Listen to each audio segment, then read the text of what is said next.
আমি মনে করি যে কোনো অন্যায়কেই প্রশ্রয় দেওয়ার সুযোগ নাই। সেটি জামাতের আমিরও যদি করেন, আমিও যদি করি, আমাকেও ছাড় দেওয়ার সুযোগ নেই আর কি। এটি ইসলামেরও নীতি না। আপনি বলছিলেন যে জামাতের নেতৃত্ব পর্যায় থেকেও ভুল হতে পারে, তো এই সংগঠনের সিদ্ধান্ত তো আপনারাই নেন। তো অনেক সময় দেখা যায় যে সংগঠনের একটা সিদ্ধান্ত যখন নেওয়া হয়, ভুল যদি কেউ বলে সেটি ভালোভাবে দেখা হয় না, মানে সংগঠনেরও ভুল হতে পারে কিনা সিদ্ধান্তের জায়গা থেকে। অবশ্যই হতে পারে। শিবির করার কারণে আপনার ডিপার্টমেন্টে বা বিশ্ববিদ্যালয়ে কোনো বৈষম্যের শিকার হয়েছেন কিনা? হয়েছে, এরকম তো হয়েছে অনেকবার। আমাদেরকে কি বলে মার্ক কমিয়ে দেওয়া হয়েছে, বা কি বলে নানানভাবে সংকটে তো পড়েছি আমরা। এটা কি ডিপার্টমেন্টেও হয়েছে। আমি গ্রেপ্তার হয়ে এসেছি, পরীক্ষা দিচ্ছি, সরাসরি আমাকে পরীক্ষার হলে আমাকে জিজ্ঞেস করছে তুমি কেন শিবির করো, তুমি কেন এটা করো, এটা শিবির কেন রক কাটে, নানান কথাবার্তা। এটা কোন ইয়ারে ছিল? এটা final year, honours final year. এখন তো সেই শিক্ষকরা আছেন। আছেন।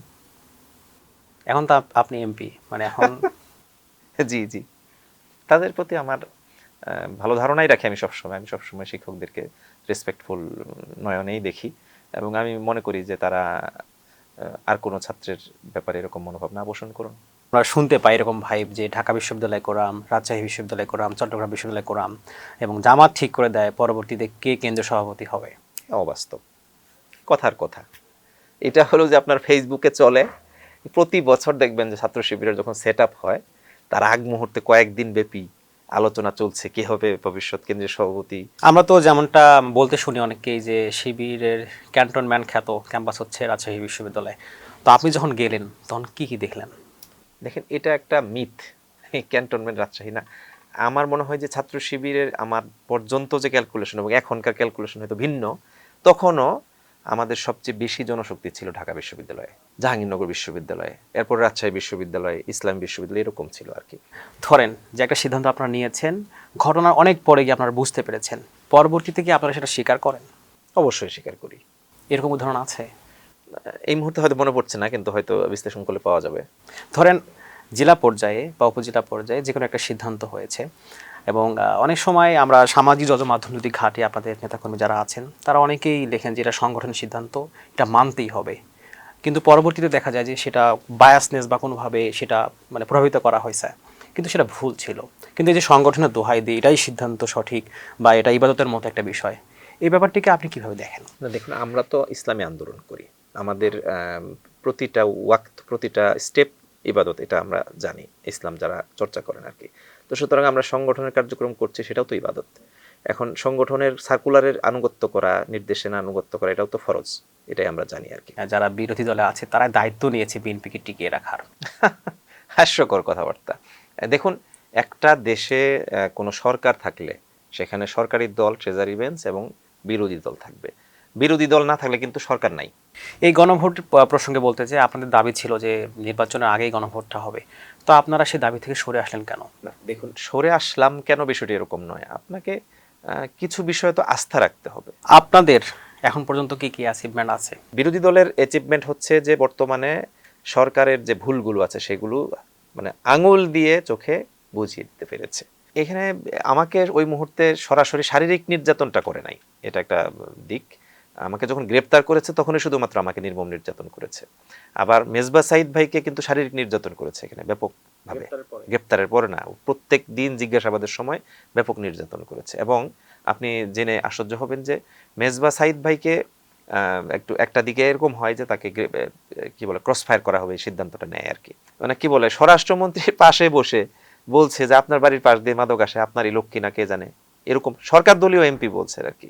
সে জায়গায় কোনো জবাব কিন্তু তার নাই। মাননীয় সংসদ সদস্য তিনি, আমার মাননীয় বলতে লজ্জা লাগছে, তার একটা নাম নিজেও তিনি দিয়েছেন যে আমাকে এই নামে লোকজন ডাকে, আমি জানি না, ফজলুর রহমান, বীর মুক্তিযোদ্ধা, অ্যাডভোকেট। তিনি 1400 জুলাই যোদ্ধা শহীদ হলো, সেখানে শিশু নারী আছে, কিশোর, সেখানে শ্রমিক আছে, ছাত্র জনতা আপামর, হাজার হাজার পঙ্গুত্ব বরণ করেছে, আহত হয়েছে। সেই সব কিছু তার টাচ করলো না। তিনি এখানে আসলেন, যারা লেথাল উইপন ব্যবহার করে এই ছাত্র জনতাকে হত্যা করলো, পঙ্গু করে দিল, তাদের কয়জন মারা গেল, সেটা তার কাছে মুখ্য হয়ে গেল।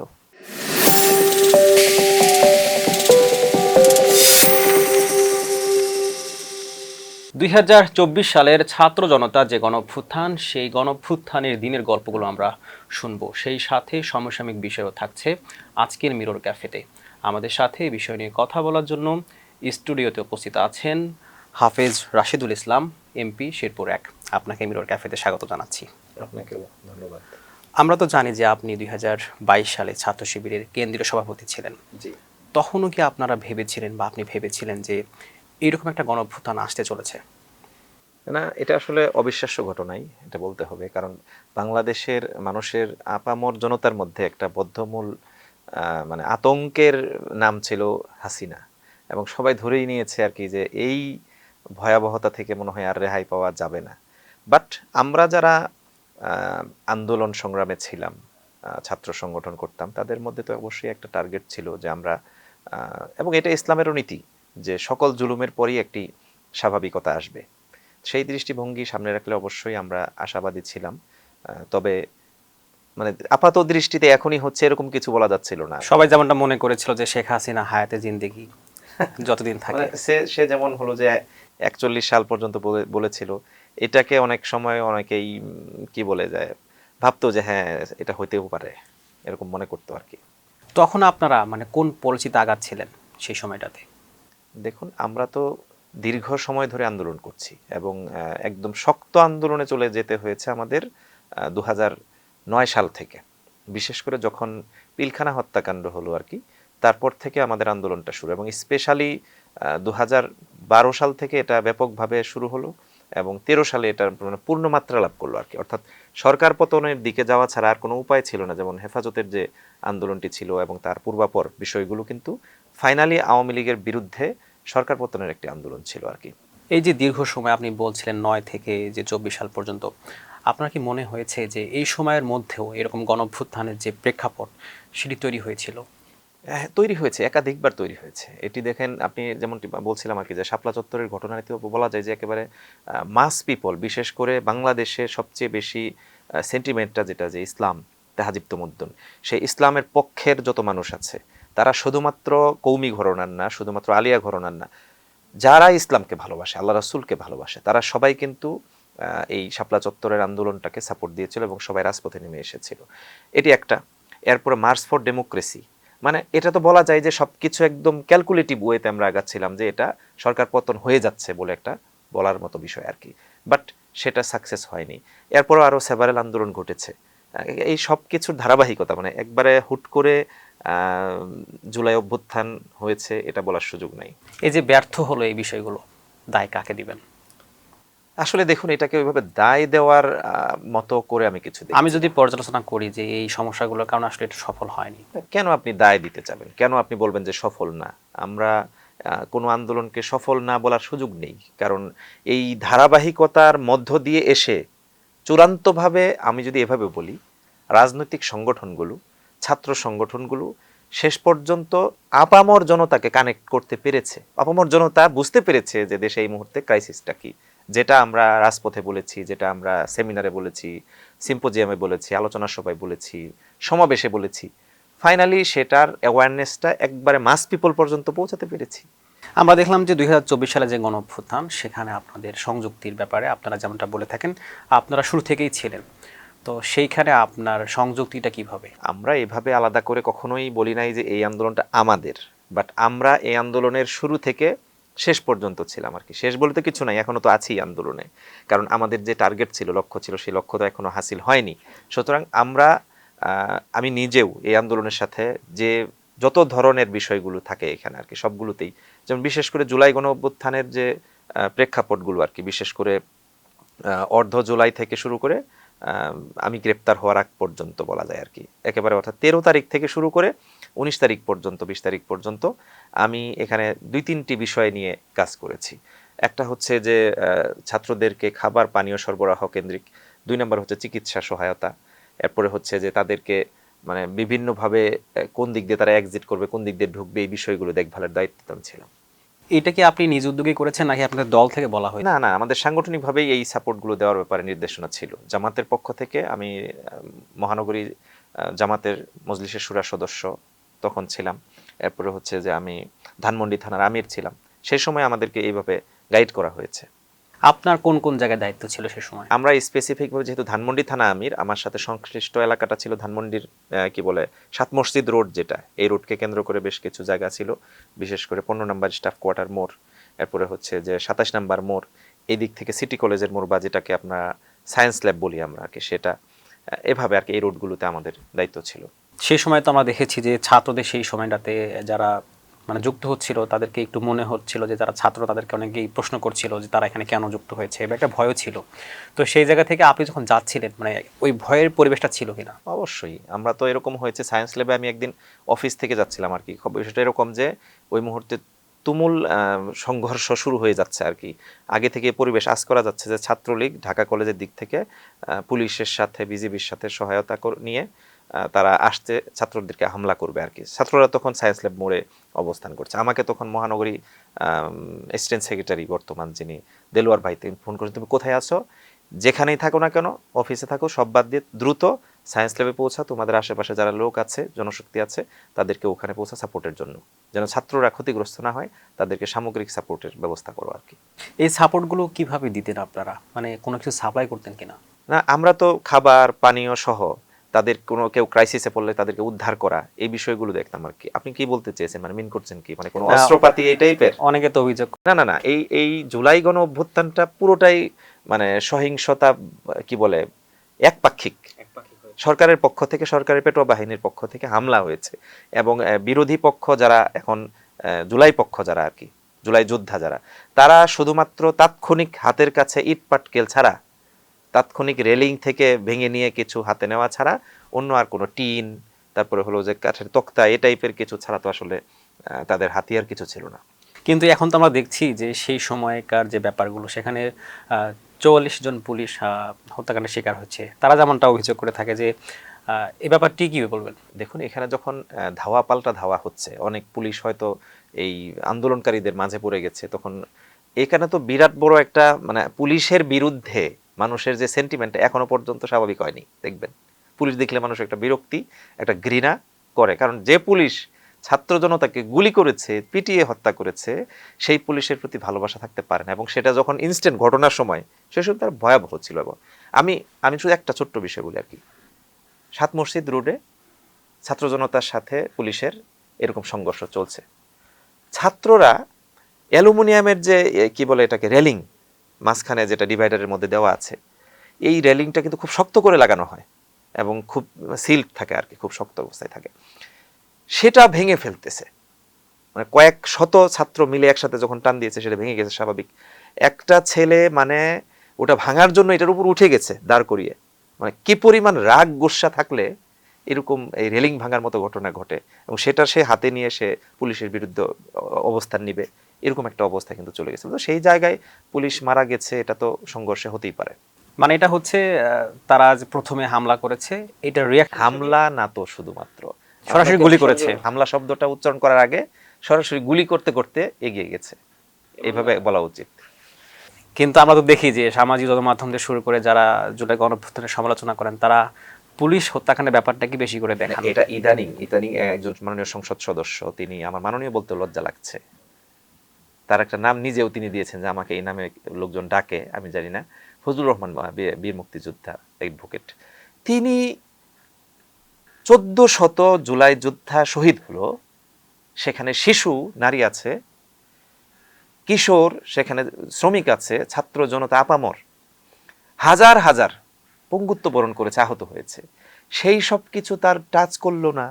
তিনি এখানে আসলেন, যারা লেথাল উইপন ব্যবহার করে এই ছাত্র জনতাকে হত্যা করলো, পঙ্গু করে দিল, তাদের কয়েকজন মারা গেল, সেটা তার কাছে মুখ্য হয়ে গেল।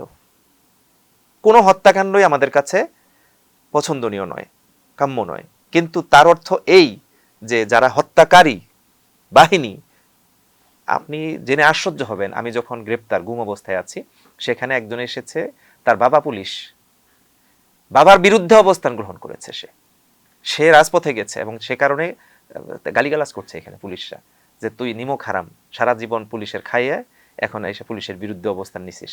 সে কতটা বিরক্ত হয়ে বাবার বিরুদ্ধে অবস্থান নিতে পারে, পুলিশের বিরুদ্ধে অবস্থান নিতে পারে, আপনি চিন্তা করেছেন?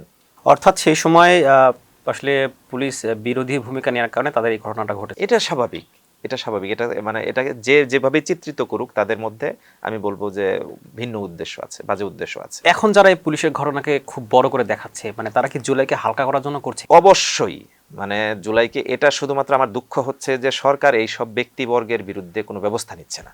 তাজ্জব হয়ে যাচ্ছে। এই জুলাইয়ের অন্যতম একটি বড় স্টেক তো এই সরকারও নাকি, ছাত্রদল, বিএনপি সহ নানানভাবে, যদিও তাদের বিভিন্ন বক্তব্য আছে, কিন্তু আমি মনে করি সেই বক্তব্যগুলো তারা সেই সময় আন্দোলনের প্রেক্ষাপটে কৌশলের জন্য ছিল। কৌশলের জন্য দিয়েছে। বাট তাদের এখন এখন যে সেই সব বিষয়কে ছাপিয়ে তারা পুলিশ হত্যা, তারা জুলাই যোদ্ধাদেরকে ব্যঙ্গ করে আকারে ইঙ্গিতে নানান কথাবার্তা বলছেন, এটি চরম লজ্জার, হতাশার এবং একই সাথে জাতিকে মানে কি বলে আর কি প্রতারিত করার। আপনি বলছিলেন যে আপনাকে গুম করা হয়েছিল, এই গল্পটা একটু জানতে চাই। এটা কবে হচ্ছে কবে যে করা হয়েছিল? আমরা যখন আন্দোলন তুঙ্গে, বিশেষ করে 16, 17, 18, 19 এই সময়গুলোতে, বিশেষ করে যখন হলো ইন্টারনেট শাটডাউন হয়ে গেল আর কি, ব্ল্যাকআউট বাংলাদেশ, এই অবস্থায় তখন আন্দোলনটা একটা ভিন্ন দিকে চলে গেল আর কি। আমাদের মোবাইল, অফলাইন মোবাইল ব্যবহার করা ছাড়া উপায় ছিল না। আরেকটা কথা বলে নেই আপনাকে, এই 17 বছরের রেজিম আমাদেরকে এমন জায়গায় নিয়ে গেছে যে আমরা কিন্তু কোনো অফলাইন মোবাইল ব্যবহার করতাম না শেষ দিকে। অফলাইন মোবাইল ব্যবহার করলে যে কোনো সময় ট্র্যাক করে আমাদেরকে গ্রেফতার করে ফেলবে, এটা একটা কমন ব্যাপার ছিল আর কি। কিন্তু এই জুলাই গণ অভ্যুত্থানের এই শেষ দিকে আন্দোলনে যখন তুঙ্গে, তখন বাধ্য হয়ে আমাদের অনলাইন যেহেতু নাই, অফলাইন মোবাইল ব্যবহার করলাম। এই অফলাইন মোবাইল ব্যবহার করা মানে ট্র্যাকিং এর আওতায় পড়ে গেছি আমরা। এই যে কথা হচ্ছে, আমরা বিভিন্ন সার্কেল মেনটেন করে কথাবার্তা বলতে হতো, দায়িত্বশীলদের সাথে যোগাযোগ হচ্ছে, অধস্তন যারা জনশক্তি আছে, ছাত্র আছে, তাদের সাথে আমরা যোগাযোগ করছি আর কি। এই পরিস্থিতিতে একদিন এরকম হয় যে আমরা সারাদিন মোটামুটি আন্দোলন চলার পর সন্ধ্যার পরে আমার মিসেস ডক্টর, তিনি একটি প্রাইভেট হসপিটালে, ইবনে সিনায় আর কি, সেখানে জব করেন। তাকে সেখানে তার নাইট ডিউটি আছে সেদিন, আর হসপিটালও তো চরম অবস্থা, সেখানে হসপিটালে কোনো ডাক্তারকে কোনো ছুটি দিচ্ছে না আর কি। এমত অবস্থায় আমি তাকে দিয়ে আসতে গেলাম। দিয়ে আসার পর ওখানে আরও আমি যেহেতু আগে থেকে চিকিৎসা কেন্দ্রিক সহায়তা করছিলাম, অনেকগুলো বিষয়ে ডিল করা হয়েছে ওই সময় আর কি। এটা জাস্ট মাগরিবের পরপর তাকে একটু আগেই দিয়ে আসছি আর কি। টার্গেট ছিল যে তাকে যেন রাতে না, দিনের বেলায় দিয়ে আসি আর কি। তার ডিউটি রাত 8টা থেকে শুরু, তারপর আমি দিয়ে আসলাম। এই অবস্থায় আমি সেখানে যাওয়ার পরে আমাকে তারা, ডিজিএফ এর একজন সদস্য, সে আমাকে ফলো করে। তো আমাদের তখন আন্দোলনকারী একজন চিকিৎসা সহায়তায় নিয়োজিত ছাত্র শিবিরের এক দায়িত্বশীল, সে বলল, ভাই আপনাকে মনে হয় ফলো করে ফেলছে। আমি মাগরিব নামাজ পড়তে গেছি, আমার পাশের সেই ব্যক্তি, ডিজিএফের সদস্য, সে পাশেই বসে গেছে আর কি। যাই হোক, এরপরে তো আমি তাকে পাশ কাটিয়ে চলে আসছি, আমি আবার অন্য দিক দিয়ে বের হয়ে গেছি আর কি। ইন দ্য মিন টাইম সেই লোক বাইরে এসে আমাকে খোঁজাখুঁজি করছে। তো তাকে দেখে যেহেতু সন্দেহ হয়েছে, আর সেই সময় তো আপনি বুঝতেই পারছেন যে প্রশাসনিক কোনো ব্যক্তি, পুলিশ কাউকে দেখলে সবাই কিন্তু উত্তেজিত হয়ে যেত, এবং তিনি বাইরে এসেই কি বলেছে না বলছে, তাকে এরকম ছাত্র জনতা ধরে ফেলছে এবং মারধর করেছে আর কি। এই হলো ঘটনা। এটারও একটা সূত্রপাত থাকতে পারে। আমি জাস্ট এই সব কিছু কমপ্লিট করে রাতের বেলা খাবার বুঝিয়ে দিয়ে কি বলে আন্দোলনকারীদেরকে চকলেট দিচ্ছিলাম, সহ টিয়ার শেল থেকে বাঁচার জন্য তাদেরকে দেশলাই, গ্যাস লাইট, এরকম বিষয়গুলো দিয়ে সব কিছু কমপ্লিট করে পানি টানি দিয়ে আমি বাসার দিকে যাচ্ছি আর কি। তো আমার শাশুড়ির সাথেও কথা হচ্ছিল আর কি, যে তুমি বাসায় গিয়ে খাবে কি। আমি বললাম যে ডিম আছে, সেগুলো সিদ্ধ করে খেয়ে নেবো, আজকে আর না খেলেও চলবে আর কি, এরকম কিছু। এরপর বাসায় গেছি। রাত 12টার দিকে আমাদের নিচেই তারেক ভাই নামে এক ভাই ছিলেন, তিনি উপরে এসে কলিং বেল টিপেছেন, যে ফোন দিয়েছেন পাইনি, আমাকে কলিং বেল টিপেছেন আর কি। তো উনি বলছেন যে মেজবা সাইদ ভাই, মহানগরী জামাতের শুরার সদস্য, ব্যবসায়ী, তিনি গ্রেপ্তার হয়েছেন। তো খুবই ভয়ঙ্কর একটা সংবাদ, এবং গ্রেপ্তারের প্রেক্ষাপট একটু বললেন। কি করা যায়, কোনো দায়িত্বশীলকেই ফোনে পাওয়া যাচ্ছে না।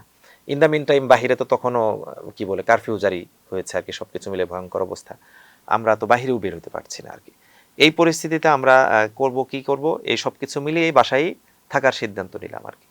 এরপরে দেখা যাচ্ছে যে রাত যখন 3টার পর আর কি, এই সময় বাসায় ব্যাপক শব্দ হচ্ছে আর কি, বিকট শব্দ। কিসের শব্দ হচ্ছে, ঘুম থেকে তাহাজ্জুদের ওয়াক্ত আর কি, ঘুম থেকে জেগে আমি ফ্রেশ হলাম। ফ্রেশ হতে হতে দেখছি যে শব্দটা আরও বাড়ছে আর কি। আমি জানলা দরজার কাছাকাছি আসলাম, in the mean time calling bell টিপছে আর কি। কলিং বেল টিপেই তো আমি খুলে দিলাম। খুলে দেওয়ার সাথে সাথেই দেখি যে পুলিশ সুসজ্জিত, মানে একবারে আধুনিক অস্ত্র নিয়ে পুলিশ আর কি। তো তারা তাক করলো শুরুতেই, এবং মারধর শুরু তাৎক্ষণিকই। এই তো এরপরে তো ব্যাপক মারধর করলো। এরপরে আমার বাসা সার্চ করলো, অনেক জিনিসপত্র নিয়ে, টাকা পয়সা গহনাও নিয়েছে। এরপরে তো আমাকে নিচে নামিয়ে না আসলো। নিচে নামিয়ে নিয়ে আসার পর দেখি যে এখানে আমাকে খোঁজার জন্য নিচতলা থেকে শুরু করে প্রত্যেকটা ফ্ল্যাট খুলে এবং 2টা ফ্ল্যাট খুলতে চায়নি, তাদেরকে ফ্ল্যাটের দরজা ভেঙেছে, টাকা পয়সা সোনাও নিয়েছে। বাচ্চার গহনা ছিল সেগুলো নিয়েছে। তো এরপর নিচে নেমে তাহলে তো এটা লুটপাট হইলো। লুটপাট করেছে, পুলিশের কোনো অফিসার হয়তো লুটপাট করেছে আর কি। এরপর নিচে এসে দেখি সেই তারেক ভাই ওনাকে ব্যাপক মারধর করেছে আমাকে খোঁজার জন্য আর কি। তো ঘটনাক্রমে তিনি তখন বলছিলেন না যে আমি এখানে থাকি বা কে আমার পরিচয়। এরপরে যখন আমাকে গাড়িতে তুলবে, গাড়িতে তোলার পর আমি দেখি যে মেজবা সাইদ ভাই ওই গাড়িতেই, অর্থাৎ মেজবা সাইদ ভাইয়ের সাথে আমার দিনের বেলা মোবাইলে কথা হচ্ছিল আর কি। তো এই কথার সূত্র ধরে তার মোবাইল ট্র্যাকিংয়ে আমাকে পেয়ে গেছে আর কি। এরপরে হচ্ছে তো আমাদেরকে নিয়ে গিয়ে ডক্টর সৈয়দ আব্দুল্লাহ মোহাম্মদ তাহের ভাইকে গ্রেপ্তার করবে বলে তার বাসার কাছাকাছি নিয়ে গেছেন গুলশানে। তো আমি তো বাসা চিনি না ভাইয়ের, এটা বললাম আর কি, আমি এসেছি কিন্তু বাসাটা চিনি না। এরপরে সেখান থেকে আমাদেরকে সিটিটিসিতে নিয়ে আসলো, এটা ডিবি অফিসের ভিতরে আর কি। এই তো এরপরে টানা কয়েকদিন পরিবারের সদস্য কারোর সাথে কোনো যোগাযোগ নাই এবং আমাদেরকে তো চরম। ওইখানে আপনার কয়জন তাহলে হলেন গুম অবস্থায়? এখানে আসলে শুরুতে বোঝার সুযোগ ছিল না কয়জন আছি, কারা আছি। শুধু আমি এবং মেজবা সাইদ ভাই আছি, আর অনেকে বিভিন্ন কামরায় কামরায় আছে, তাদের কারোর সাথে পরিচয় ছিল না আমাদের আর কি। বাট আমাদেরকে যখন প্রায় 9 দিন 8 দিন পর যখন আমাদেরকে ওপেন করলো, এবং আমাকে নিয়ে কিন্তু একটা গ্রেপ্তার নাটক আছে আপনারা জানেন। আমি গ্রেপ্তার হয়েছি 20 তারিখে, কিন্তু আমাকে 27-28 তারিখে ইয়ে করা হচ্ছে, ধানমন্ডি থানা থেকে গ্রেপ্তার, থানা অফিস থেকে, জামাতের অফিস থেকে গ্রেপ্তার করা হচ্ছে মর্মে একটা নাটক সাজিয়েছিল আর কি। এরপরে যখন আমাদেরকে নিয়ে আসে তখন আমাদেরকে আর ওই গুম ঘরে রাখে নাই, তারা তখন স্বাভাবিক অন্যান্য আসামি যারা আছে তাদের সাথে রেখেছিল। সেই সময় আমাদের অন্যান্য দ্বারা দায়িত্বশীল আমাদের দলের সেক্রেটারি জেনারেল, এরপর নায়েব আমির ডক্টর সৈয়দ আব্দুল্লাহ মোহাম্মদ তাহের, কেন্দ্রীয় নির্বাহী পরিষদ সদস্য জামাতের, এরকম ছাত্র শিবিরের অনেকের সাথে দেখা হয়েছে। এই পুরো সময়টা জুড়েই আপনাদেরকে কি কি প্রশ্ন করেছিল?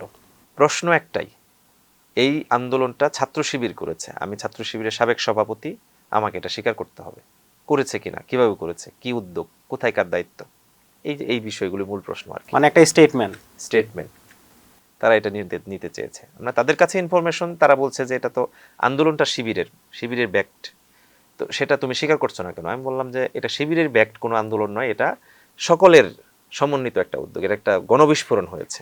মানে স্বীকার করলে ফ্রেমিং করে তাহলে এটাই তো বড় টার্গেট ছিল যে আগে শিবিরকে দিয়ে এই আন্দোলনটা থামাতে হবে, এবং লাস্টলি তো সেটাই করেছে, শিবির এবং জামাত ইসলামীকে নিষিদ্ধ করলো তো এই চিন্তাধারা থেকেই। এই যে আপনারা বলছিলেন না যেটা শিবিরের আন্দোলন, বা স্বীকার করছিলেন না, বা যেভাবে হোক তাদের প্রশ্নের উত্তর দিতে পারছিলেন না, কি কি নির্যাতন করেছে সে সময়? এখানে আমাকে ওই মুহূর্তে সরাসরি শারীরিক নির্যাতনটা করে নাই, এটা একটা দিক। আমাকে যখন গ্রেপ্তার করেছে তখনই শুধুমাত্র আমাকে নির্মম নির্যাতন করেছে। আবার মেজবা সাইদ ভাইকে কিন্তু শারীরিক নির্যাতন করেছে এখানে ব্যাপকভাবে, গ্রেপ্তারের পরে না, প্রত্যেক দিন জিজ্ঞাসাবাদের সময় ব্যাপক নির্যাতন করেছে। এবং আপনি জেনে আশ্চর্য হবেন যে মেজবা সাইদ ভাইকে একটা দিকে এরকম হয় যে তাকে কি বলে ক্রস ফায়ার করা হবে, এই সিদ্ধান্তটা নেয় আর কি। যেহেতু ওনার সাথে হাসিনা পতনের মেজবা ভাইয়ের কাছে একটা কল রেকর্ড ছিল ঘটনাক্রমে তার মোবাইলে, যে আমাদের ব্যারিস্টার আব্দুর রাজ্জাক ভাই তৎকালীন প্রয়াত, তিনি তার সাথে কথা হচ্ছিল আর কি, যে সরকার পতনের জন্য লবিস্ট নিয়োগ সংক্রান্ত কিছু আলোচনা হচ্ছিল আর কি, এবং সেটা একটা বড় অ্যামাউন্ট খরচ হবে এই টাইপের কিছু আলোচনা হচ্ছিল, সেটা প্রকাশ পেয়ে গেছিল আর কি, তাদের কাছে চলে গেছিল। এই সব কিছু মিলিয়ে সে যেহেতু সরকার পতনের আন্দোলনের সাথে জড়িত, এই জন্য তাকে ক্রস ফায়ার করতে হবে, ডিজিএফআই এর কাছে দিয়ে যাবে, ডিজিএফআই চলে আসছে। তখন আমি যেহেতু জানি এই বিষয়টা, মেজবা সাইদ ভাই নামে এখানে একজন ছিল, তো তাহলে আমাকেও সাথে করে একই সাথে নিয়ে যাবে আর কি ক্রস ফায়ারের জন্য আর কি। তো এই যে একটা বিষয় আর কি, আমাকে শারীরিকভাবে নির্যাতন করে নাই, কিন্তু মেজবা সাইদ ভাইকে শারীরিকভাবে নির্যাতন করেছে। বাট আমাদেরকে সবসময় জিজ্ঞাসাবাদের জন্য কালো টুপি পরিয়ে নিয়ে যেত নিচে হ্যান্ডকাফ লাগিয়ে আর কি। মানে কাগজ চেনা যেত না তাহলে? না না না, কোনো অফিসারের সাথে আপনি কার সাথে কথা বলছেন এটা বোঝার উপায় নেই। এরপরে এই যে আপনি বলছিলেন যে ক্রস ফায়ারে দিবে, মানে ঠিক হলো না? এটা না হওয়ার পিছনে এখানে অফিসারদের একটা, দু একজন অফিসার তো ভালো ছিল, একজন অফিসার ডিফেন্ড করেছে যে না, গ্রেপ্তার করেছি আমরা, যদি ডিজিএফআই গ্রেপ্তার করে নিয়ে আসতো তাহলে তারা নিয়ে যেত, তাদের সিদ্ধান্ত তারা বাস্তবায়ন করতো। বাট আমরা নিয়ে আসলাম গ্রেপ্তার করে, তাকে যদি এই মুহূর্তে নিয়ে যান তাহলে এটা দুর্ঘটনা ঘটলে সেটা দায় আবার এসে পড়বে সিটিটিসির উপর। এইরকম একটা আলোচনা পর্যালোচনার ভিত্তিতে সর্বশেষ কোনো এক ফাঁকে হয়তো তারা ডিসিশন নেয়। আবার আরেকটা বিষয়ও আছে, এটা আমি যখন বলছি তখন মেবি 24-25 তারিখের ঘটনা আর কি। তৎক্ষণাৎ আসলে পুলিশ বুঝে ফেলছিল আর কি যে দেশে একটা পরিবর্তন হবে, হাসিনার পতন হবে আর কি। বিধায় এটাও হতে পারে যে তখন তারা এরকম বাজে সিদ্ধান্ত থেকে একটু সরে আসছে, যে আমাদেরকে থাকতেই হবে। এই যে বাইরে অনেক কিছু হচ্ছিল, মানে এই খবরগুলোকে আপনারা সেই সময় কোনোভাবে পাচ্ছিলেন সেখান থেকে? এখানে আমাদেরকে কিছু খবর আমরা এরকম পেতাম যে কখনো যখন জিজ্ঞাসাবাদ করার জন্য নিয়ে গেছে, কিন্তু জিজ্ঞাসাবাদ শেষে আবার দেখা গেছে তাদের অফিস রুমে নিয়ে গেছে, তখন ওখানে যে টেলিভিশন চলতো আর কি, সেই সব খবরাখবর কিছু মাঝে মধ্যে শুনে ফেলতাম আর এরপরে ওরাও তো বলা বলি করতো আর কি যে কি হচ্ছে বাইরে। পরবর্তীতে আপনারা বের হলেন কবে? আমরা তো একেবারে কি বলে, এরপরে তো আমাদেরকে একটা মিথ্যা মামলা দিল, আমরা রিমান্ড থাকলাম আরো কিছুদিন, এরপরে কারাগারে নিয়ে গেল। আমি 6 তারিখে বের হয়েছি। মানে যারা ছিলেন একসাথে সবাই 6 তারিখে বের হয়েছে? 6 তারিখে বের হয়েছে, 5 তারিখ রাতেও কেউ কেউ বের হয়েছে। সরি না, 6 তারিখে বের হয়েছে, আমরা 6 তারিখ রাতে বের হয়েছি। আপনারা যখন সেখানে গুম অবস্থায় ছিলেন, বাহিরেও যারা ছিলেন প্রধান সমন্বয়ক, তারাও কিন্তু পরবর্তী সময়ে আমরা দেখেছি যে গুম হয়েছে। আপনি পরবর্তী সময় যখন বের হলেন, মানে এই বিষয়টি জানতে পেরেছেন কিনা বা আলোচনা হয়েছিল কিনা যে ছাত্ররা যদি আন্দোলন থামায় দেয় তাহলে জামাত, শিবির বা যারা বিএনপি ছিলেন তারা এই আন্দোলনটাকে কন্টিনিউ করতেন এবং সরকার পতনের দিকে নিয়ে যেতেন? দেখুন, এখানে তো ছাত্ররা আন্দোলন থামিয়ে দেবে এটা আমাদের কখনোই মনে হয়নি, কারণ এই আন্দোলনটা বলা যায় যে একটা ডিজাইন, এরপর কি এরকম কিছু ছিল আর কি। মানে হুট করে এই পর্যন্ত আমরা চলার পর এটা শেষ হয়ে যাবে, ব্যর্থ হলে বাদ, এরকম ছিল না আর কি। এই জন্য হুট করে এটা বলার সুযোগ নাই যে এই গ্রুপটি এখন যাদেরকে দেখা যাচ্ছে তারা থামিয়ে দিলে কি হবে, কারণ তারপর আরেকটা গ্রুপ রেডি ছিল। কারণ দেখবেন আপনি যে সমন্বয়কদের অধিকাংশই কিন্তু গ্রেপ্তার হয়ে গেছিল প্রথম সারির, দ্বিতীয় সারি এসে কিন্তু আন্দোলনে দাঁড়িয়েছে, এবং এরপরে কিন্তু আরো ধাপ রেডি ছিল আর কি। আর এরপরেও যদি তাদের এই টোটাল ধাপে ধাপে বন্দী হয়ে যেত, তাদের দ্বারা যদি তাৎক্ষণিক আন্দোলন দমে যেত বলে মনেও করেন আপনি, তারপরেও ইসলামী ছাত্র শিবির আন্দোলন থামিয়ে দিত এটা মনে করার সুযোগ নাই। এরপরে যখন আপনারা বের হলেন, আমরা তো দেখলাম যে সে সময় অন্তর্বর্তীকালীন সরকার গঠন করা হইলো। তারপরে আপনাদের যে প্রত্যাশা ছিল বিচার, সংস্কার, একসাথে নির্বাচন, সেই বিষয়গুলোতে প্রত্যাশার জায়গা থেকে কোনো ঘাটতি আছে কিনা? দেখুন, বাংলাদেশের ইতিহাসের সবচেয়ে নির্মমতম ঘটনা হচ্ছে ফ্যাসিবাদী আমলটা, এত ভয়ঙ্কর, এবং ফ্যাসিবাদের আরো একটা রূপ আগে ছিল 75-এর আগ পর্যন্ত, 71-এর পর থেকে আর কি। এখন আমার কাছে মনে হচ্ছে যে এই সব কিছু ছাপিয়ে যাচ্ছে হলো এই জুলাই সনদ বাস্তবায়নের এবং গণভোট বাস্তবায়নের যে দীর্ঘসূত্রিতা বা কি বলে আর কি ধোঁয়াশা, এটা সব কিছুকে ছাপিয়ে যাবে আমার কাছে মনে হচ্ছে। কারণ এই টোটাল 54 বছরের যে জঞ্জাল ছিল আর কি, সেই সব কিছু থেকে মানুষ একযোগে মুক্তি পেতে চেয়েছে। তার নাম হচ্ছে জুলাই সনদ, তার নাম হচ্ছে গণভোট। এখন সেখানে আবার হতাশা সৃষ্টি হচ্ছে, সেখানে দীর্ঘসূত্রিতা সৃষ্টি হচ্ছে, অথবা ধোঁয়াশা সৃষ্টি হচ্ছে, যেটা হবেই না, বাস্তবায়নই করবে না। বিএনপি যখন সরকারে এসে বলছে যে গণভোট এটা আদেশটাই বাতিল, মানে আদেশটাই অবৈধ, তখন তো মানুষ চরমভাবে শক্ট হয়েছে। এই গণভোট প্রসঙ্গে বলতে যে আপনাদের দাবি ছিল যে নির্বাচনের আগেই গণভোটটা হবে, তো আপনারা সেই দাবি থেকে সরে আসলেন কেন? না, দেখুন, সরে আসলাম কেন বিষয়টি এরকম নয়। আপনাকে কিছু বিষয়ে তো আস্থা রাখতে হবে। বিএনপির মতো এত বড় একটি দল, যারা এই 17 বছরের জুলুম নির্যাতনের সবচেয়ে বেশি ক্ষতিগ্রস্ত, হ্যাঁ, জামাতের 11 শীর্ষ নেতা ফাঁসির আদেশ হয়ে ফাঁসি কার্যকর হয়েছে, বলতে পারেন যেটা সবচেয়ে বড় ক্ষতি না, আমি তাও মনে করি না। কারণ কি, জামাতের টোটাল শহীদ সংখ্যা আর বিএনপির টোটাল শহীদ সংখ্যা, গ্রেপ্তার, আহত, পঙ্গুত্ব বরণকারী সংখ্যা, ফার ডিফারেন্স। সেই দলটি এত ক্ষতিগ্রস্ত হওয়ার পরেও সেই দলের পক্ষ থেকে এই টাইপের কথা আসবে, এটা আমরা কখনো বিশ্বাস করতে পারি নাই। যদি তখন মনে হতো যে সালাউদ্দিন সাহেব মাননীয় মন্ত্রী এখন যেটা বলছেন যে আগে এটা তিনি মেনে নিয়েছেন হলো কি বলে নির্বাচনে যাওয়ার লক্ষ্যে, এটা তো আমরা তখন বিশ্বাসই করতে পারিনি। কারণ এই আন্দোলন তো আমরা দীর্ঘদিন যাবৎ একসাথে করে এসেছি, সেই জায়গায় সেই পরিবর্তনের লক্ষ্যে কত বক্তব্য দিয়েছি, পৃষ্ঠার পর পৃষ্ঠা লিখেছি আমরা। সেই ব্যক্তিদের পক্ষ থেকে, সেই দলের পক্ষ থেকে আজকে জুলাই সনদ বাস্তবায়ন হচ্ছে না, গণভোট বাস্তবায়ন হচ্ছে না, এটি চরম হতাশার, চরম কষ্টের। না, অনেক নেতা তো বলেছিলেন আপনাদের যে আপনারা আসলে বুঝতে পারছিলেন যে বিএনপি ক্ষমতায় গেলে সেটি বাস্তবায়ন করবে না, এরকম কিন্তু বক্তব্য আছে। না, সেটা তো বুঝতে পারা, আর শেষ পর্যন্ত সেটাই তারা করবে, কিছু তো আমি যেটা বলছিলাম যে কিছু তো আস্থা তাদের উপর রাখতে হবে, সেই আস্থাটুকু রেখেছি, এবং এখনো তো আস্থা রাখছি আমরা। আমরা মনে করছি যে তারা গণভোট কি বলে সংস্কার পরিষদ গঠন করবে, মেনে নেবে গণভোট। ত্রয়োদশ জাতীয় সংসদ নির্বাচনে আপনাদের ব্যাপক একটা মানে বিজয় হয়েছে আপনাদের অনেকেই বলেন, তারপরেও অনেকে অভিযোগও করেন।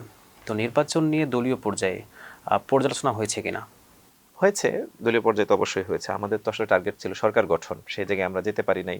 বিশেষ করে কিছু সূক্ষ্ম কারচুপির ঘটনা আছে, সেইগুলো সহ সবকিছু মিলিয়ে আমরা চেয়েছি যে যেন এই নির্বাচনটিকে একটা প্রশ্নবিদ্ধ নির্বাচন হিসেবে জাতির সামনে উত্থাপন না হয়।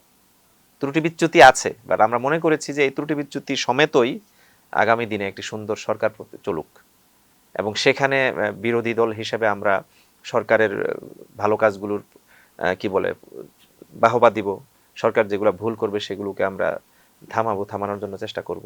এইভাবে চলতে চেয়েছিলাম আমরা। আপনি বলছিলেন যে আপনারা সরকার গঠন করতে চেয়েছিলেন, তো এই যে পারলেন না, এখানে কি কি ব্যর্থতা কাজ করেছে? ব্যর্থতা তো এটা আমাদের নিজস্ব পর্যালোচনা আছে, নানান দিক আঙ্গিক বিষয় আছে।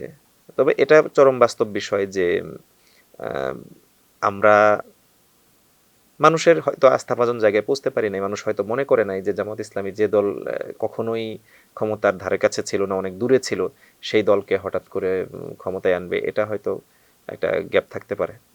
এখানে অনেকে যেমনটা অভিযোগ করেন যে জামাত গণমানুষের দল না, একটা হচ্ছে সাম্প্রদায়িক টাইপের দল। তো তারা গণমানুষের রাজনীতি করে না, বিশেষ করে যারা এখানে শিল্পী সমাজ আছে বা অন্য অন্য সমাজ আছে, তাদেরকে অ্যাকোমোডেট করার মতো আসলে ম্যান পাওয়ার জামাতের না। একই সাথে মিডিয়া থেকে শুরু করে কালচারাল যে ব্যাপারগুলো আছে, এখন পর্যন্ত জামাতের সেখানে ইন করার মতো, সরকার চালানোর মতো লোকজন নাই। এ ব্যাপারে কি বলবেন? এটা দেখুন, কোন সরকার সব কিছু নিজের, সচিবালয়ের সমস্ত কর্মকর্তা তার, সকল সেক্টরের লোকবল তার, বিষয়টি এরকম হয় না। আর একটা কথা আপনাকে বলি, যে আপনি বলছেন যে জামাত রিলেট করতে পারে নাই বা তাদের ধারণ করতে পারে নাই, বিষয়টি কি তাই? এই জুলাই গণ অভ্যুত্থানের, আমি বলতে চাইনি এটি, কিন্তু মূল ভাগে ভূমিকাটা তো জামাতই পালন করেছে। এবং আপনি দেখবেন যে জামাতের কারণেই কিন্তু আলটিমেটলি আন্দোলনটা এত মানে ব্যাপকতা লাভ করেছে। যেই আন্দোলনের স্লোগান তৈরি হয়েছে শেষ পর্যন্ত, যে তুমি কে আমি কে, রাজাকার রাজাকার, জামাত রাজাকার হোক বা না হোক, এই থিমটা কেন আসলো? জামাতের কারণে, জামাতের প্রেরণায়। হ্যাঁ, এর বাইরে আরো অনেকগুলো বিষয় আছে আর কি। অর্থাৎ জামাত মানুষকে ধারণ করতে পারেনি বা মানুষ জামাতকে গ্রহণ করেনি, এটি আমি বলবো যে সঠিক নয়। আপনি বলছিলেন যে জামাত অনেক বেশি ভূমিকা রেখেছে। আমি যদি প্রশ্ন করি যে সেই ভূমিকার যে লিপিবদ্ধ করার ব্যাপার বা অন্য অন্য যে বিষয়গুলো আছে, ইতিহাস তো এগুলো, এই ব্যাপারে জামাত কতটা কাজ করতে পেরেছে এই 2 বছরে? কি বলেন? মানে সর্বপ্রথম জামাত শহীদদের স্মারক তৈরি করেছে, অন্য কোনো দল, ইভেন সরকার করেছে? সরকারও করতে পারে নাই। এবং আপনি জেনে আশ্চর্য হবেন, জামাত এটা বাংলা ভাষায় করেছে, ইংরেজি, আরবিতে করেছে। এটা কোনো ভাষায় কোনো দল, কোনো গোষ্ঠী কেউ করে নাই। একইভাবে শহীদের পরে আহত পঙ্গুত্ব বরণকারী যারা, তাদেরকে নিয়ে ধারাবাহিকভাবে কার্যক্রম চলছে। অনেকগুলো প্রকাশনা হয়েছে, আঞ্চলিকভাবে স্থানীয়ভাবে প্রকাশনা হয়েছে, বিভিন্ন জেলায় জেলায় শহীদের ঘটনা যেখানে যেখানে ঘটেছে, এগুলো তো জামাতই করেছে। এর বাইরে এসব নিয়ে রিসার্চ পেপার হয়েছে, থিসিস হয়েছে, এর মধ্যেই কিন্তু এগুলো নিয়ে জামাত ইসলামী বা ইসলামী ছাত্র শিবিরের নেতৃবৃন্দরা, সাবেক নেতৃবৃন্দরা করেছে এটা।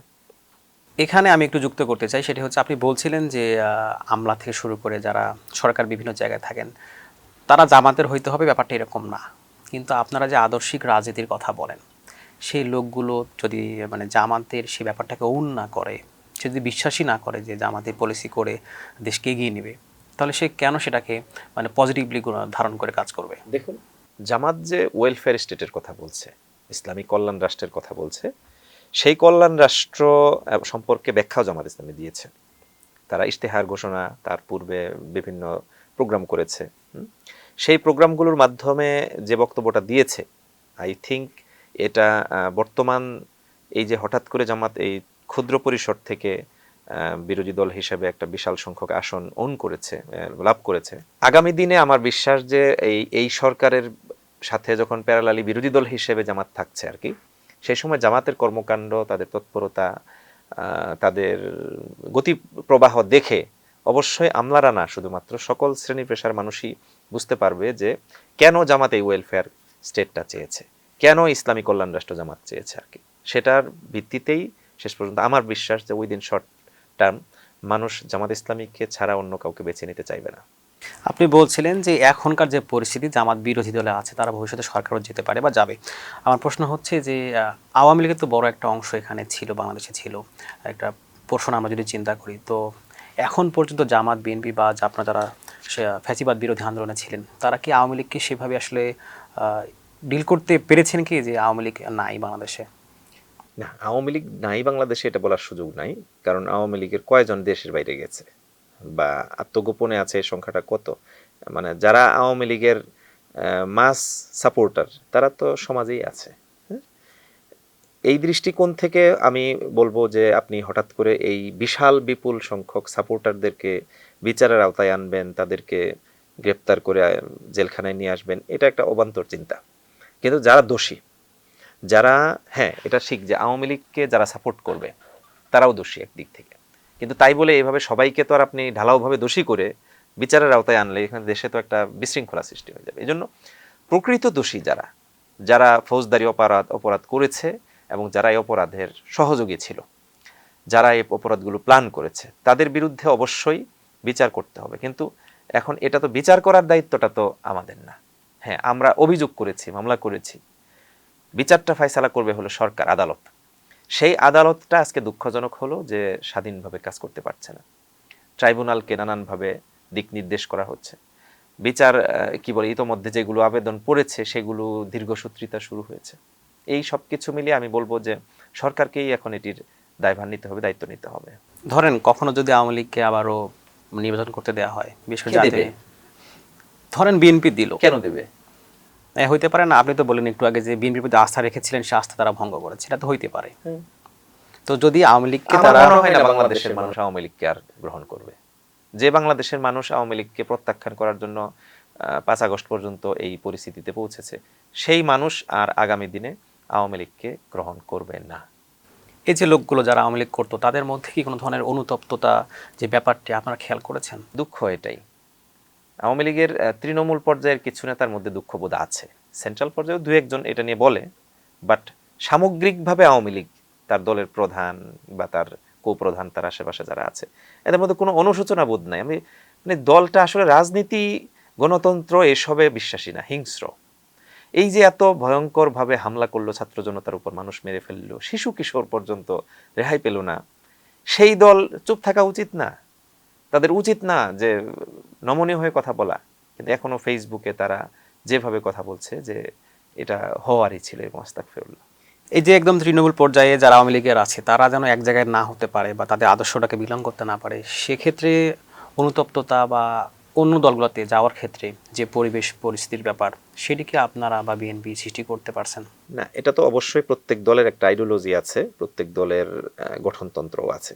সেই গঠনতন্ত্র মেনে, আইডিওলজি মেনে বাংলাদেশের যে কেউ কোনো দল করতে পারে। জামাত ইসলামীতে এখন যদি সকল বাংলাদেশি এসে যোগ দেয়, জামাত ইসলামীর তো সেই স্পেস খোলা আছে, বাট অবশ্যই দেখতে হবে যে সে কোনো অপরাধী কিনা, বড় ধরনের অপরাধী কিনা।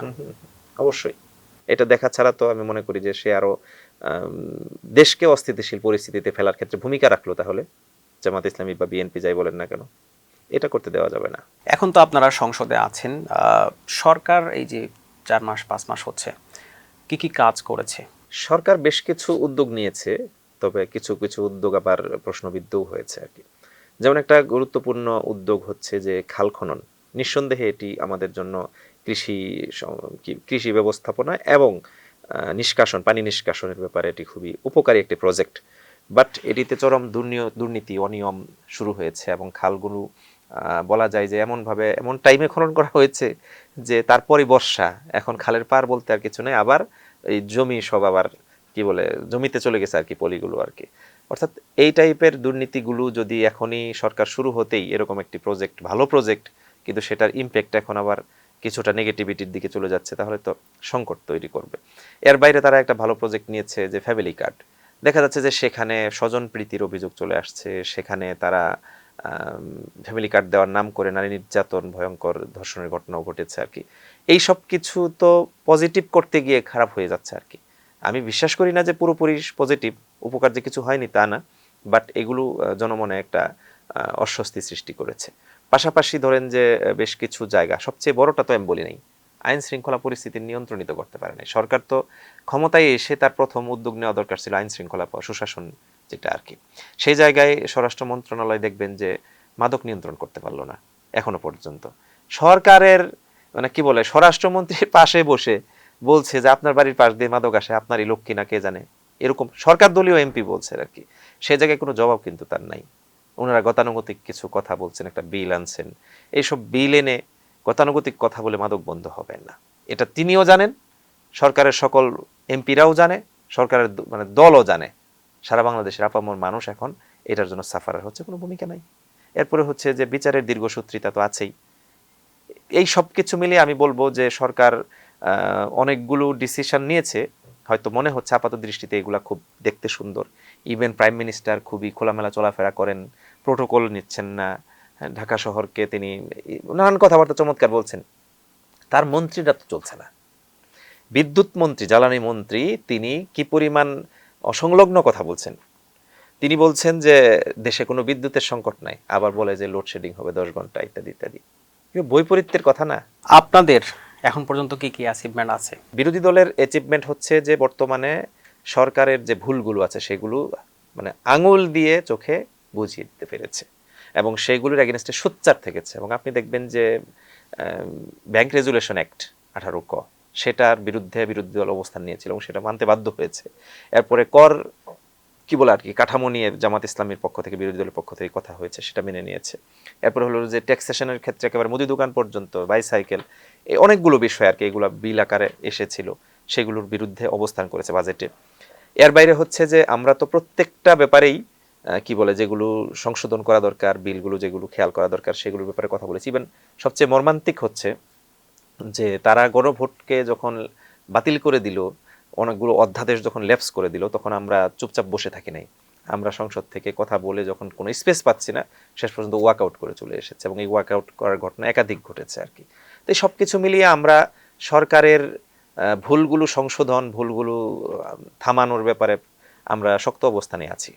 আপনারা যে উদ্যোগগুলো নিচ্ছেন, মানে এটি কি পর্যাপ্ত কিনা? অনেকে অভিযোগ করেন যে এটি পর্যাপ্ত না এবং আপনারা আসলে ঠিকভাবে যেভাবে বিরোধী দলের জায়গা থেকে ভূমিকা রাখার কথা সেটি পারছেন না। না, মূল্যায়ন তো জনগণের থাকবেই, এটিকে অবশ্যই আমরা স্বাগত জানাবো, কিন্তু একেবারে ঢালাওভাবে এরকম বলে দেওয়া যে আমরা কিছুই করছি না, তাহলে এই যে যেগুলো আমি বললাম এগুলো কে করেছে? বিরোধী দলই তো করেছে। সরকার যা ইচ্ছা তা করতে পারছে না, এসব কারণেই তো নাকি? তো তার মানে কি আমরা ভূমিকা তো রাখছি। আমরা দেখি যে সামাজিক যোগাযোগ মাধ্যম থেকে শুরু করে যারা টকশোতে কথা বলেন, অনেকে বলেন যে জামাত কখনোই বিএনপির অপোনেন্ট না। এটা একটা কথার কথা বলে আমার বিশ্বাস, অথবা জামাতের বিরুদ্ধে বা বিরোধী দলের বিরুদ্ধে একটা অপবাদ। আরেকটা ব্যাপারও আপনাকে বলি আর কি, মিডিয়া একটা ন্যারেটিভও আছে, মিডিয়া একটা টার্গেট আছে যে এই জামাত এবং বিএনপিকে মানে জামাত বিএনপি সরকারকে ব্যর্থ করা আর জামাতকে বিতর্কিত করা, এটার একটা টার্গেটও আছে এবং সেই টাইপের অনেকগুলো ঘটনা কিন্তু অলরেডি ফ্ল্যাশও হয়ে গেছে আর কি, কে কি করছে না করছে। এগুলোর ব্যাপারে আপনারা কি করছেন? এগুলোর এগেনস্টে আমরা শক্ত কথা বলছি এবং মিডিয়াকে আমরা সংশোধন হওয়ার জন্য বলছি। আবার মিডিয়া ব্যক্তিত্ব যারা যারা এই টপিকগুলো নিয়ে কথা বলেন তাদের ব্যাপারে সতর্ক হওয়ার জন্য বলছি। এখানে একটা বিষয় জানিয়ে রাখি আপনাকে যে ফ্যাসিবাদের দোসর অনেকেই নিজেদেরকে সিনিয়র সাংবাদিক নানান ধরনের কি বলে পরিচয় দিয়ে এই মহলগুলোকে বিতর্কিত করছে।